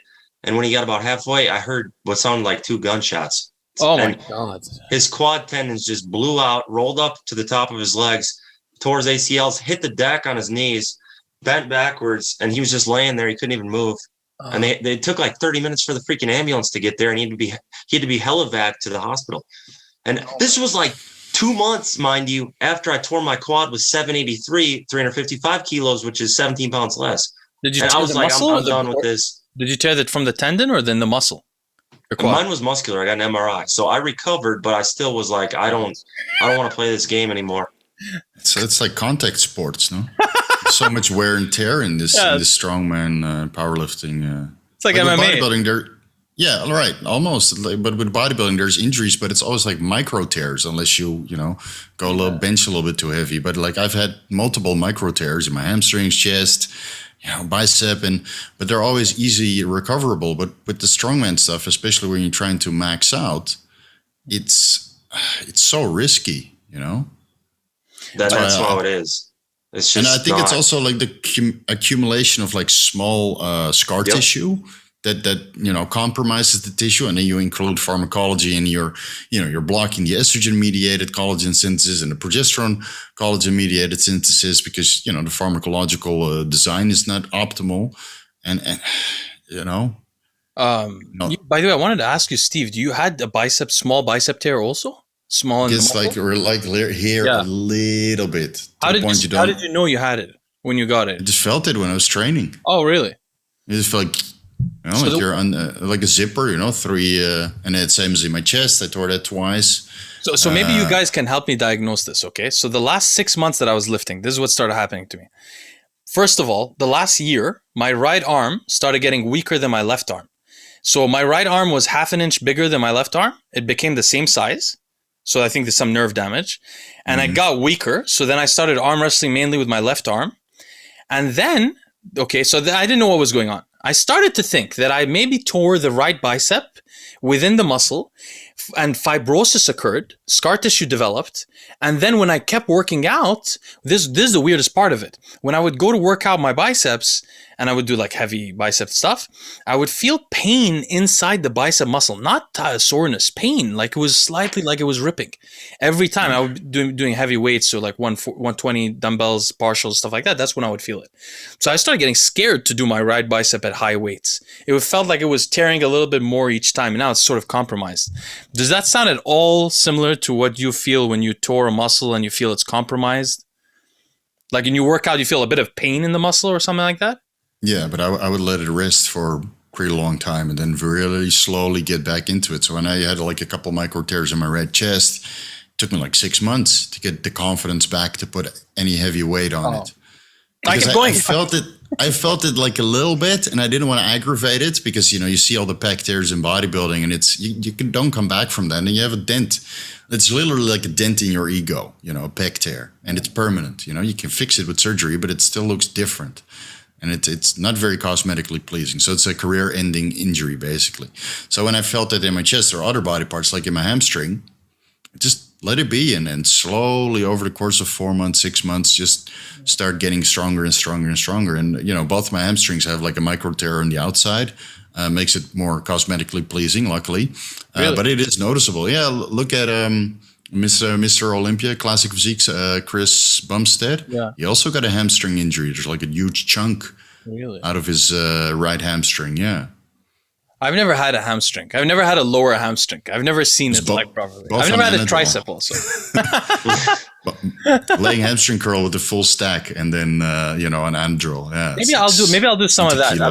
I'll focus on hamstrings. That way I won't get too competitive with myself. I'll just do hamstrings. Yeah. It's fun, man. I'll go 3 times a week and do curls. One time I did like stiff-legged deadlifts with 130-pound dumbbells, and then the chain, 50-pound chain around my neck, and then on the 5th rep it also went, just threw it all. But that's a fun lift. Is that as useful for bodybuilders to do the stiff-legged? Isn't that more upper hamstring, where you guys really want the lower one to pop out, right? So maybe you want less upper and more lower. You want the upper also, because it closes the gap in between your legs. And it's a fun exercise to do. But doesn't I don't do deadlifts anymore because my back is so wide, but I do the stiff-legged deadlifts. Like my lats are like way too big for my body. So I stopped doing deadlifts because they would grow my lat width tremendously. So I went over to stiff-legged deadlifts. And then after a while, you're just so bored with doing the same exercise. So you start doing it with the dumbbells, and then the chain, and then the resistance band, and then in the squat, what is it? The belt squat, you get a little handle. You start doing, you just make it fun for yourself. Why do you think some to the point you tear your hamstring? Hey, Steve, why are some bodybuilders more like chest dominant and others are more back dominant? And it seems you never find, actually sometimes rarely you find people with small limbs and their chest and back is big, but usually either the biceps and back are big or the chest and triceps are big. Do you think this is because of, I was wondering if it's this though. Like when I was younger, my posture wasn't very good. So I used to be cupped in a little bit. So my back, like I wasn't standing straight. And I first started lifting, my back was growing very quickly. And I think it was because of my posture. Like whenever I was... It pulls you forward. Yeah. But a lot of young kids have that issue. I still have that issue a little bit, but we all work desk, right? So we're just constantly behind the computer. And a lot of people train their lower back, but not their upper back, not their traps, their rear delts, and that kind of stuff. I think the development comes partially with mind-muscle connection, where you can connect with particular body parts in a much higher degree than other body parts. Okay. Like I can connect with my back 10 times better than my chest and my shoulders. Even now? Even now, yeah. I can feel like every fiber flex if I wanted to. Maybe that comes from swimming. I used to do swimming, when I was a lot younger. I went from all the swimming diplomas, and I was in the pool, like 5 days a week. And that's why I think my adductors, hamstrings, and back has such better mind-muscle connection compared to the other body parts, because you use those muscles predominantly. And then you transfer into bodybuilding, and you have to reconnect with the chest and the shoulders and the triceps and all the other body parts that you don't train during swimming, for example, or other sports. Like people who do like long distance running, they develop very big legs. Yeah. Or people that do potentially through the neurological connections, right? That come from that, and then they move over. Right. And maybe there's some, type 1, 2, 3 muscle fiber development that occurs, in that period that you're doing some sort of sport that's not bodybuilding or strongman or powerlifting. The guys that are boxers, they develop very good chest, shoulders, and triceps.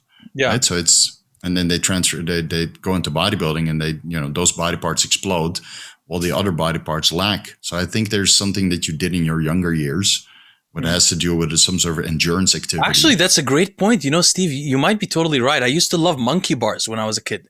I used to jump on, when I was living in the US and I was an American middle school kid, I used to jump on the monkey bars, and I would spend my whole lunchtime on that.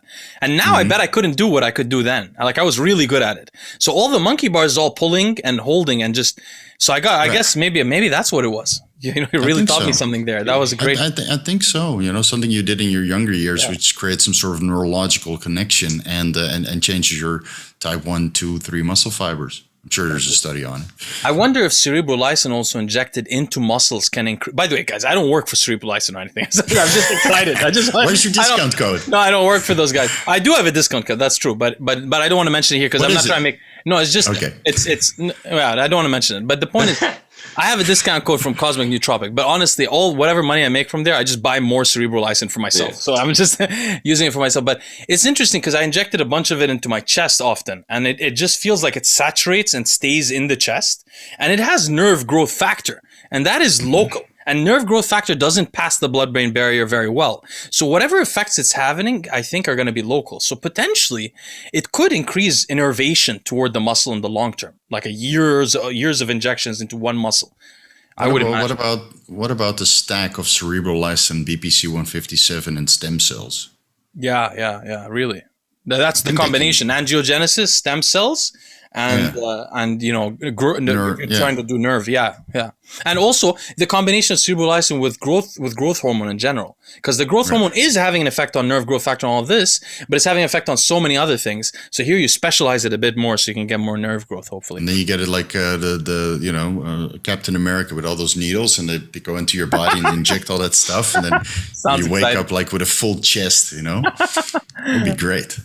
All right, guys. Well, thank you, Pete and Steve. Thank you so much for joining us. I think this will be a great episode. We had a bodybuilder and a powerlifter on, and we discussed. Well, now I'm the only non-natural one here, but I think we've all somewhat been natural recently.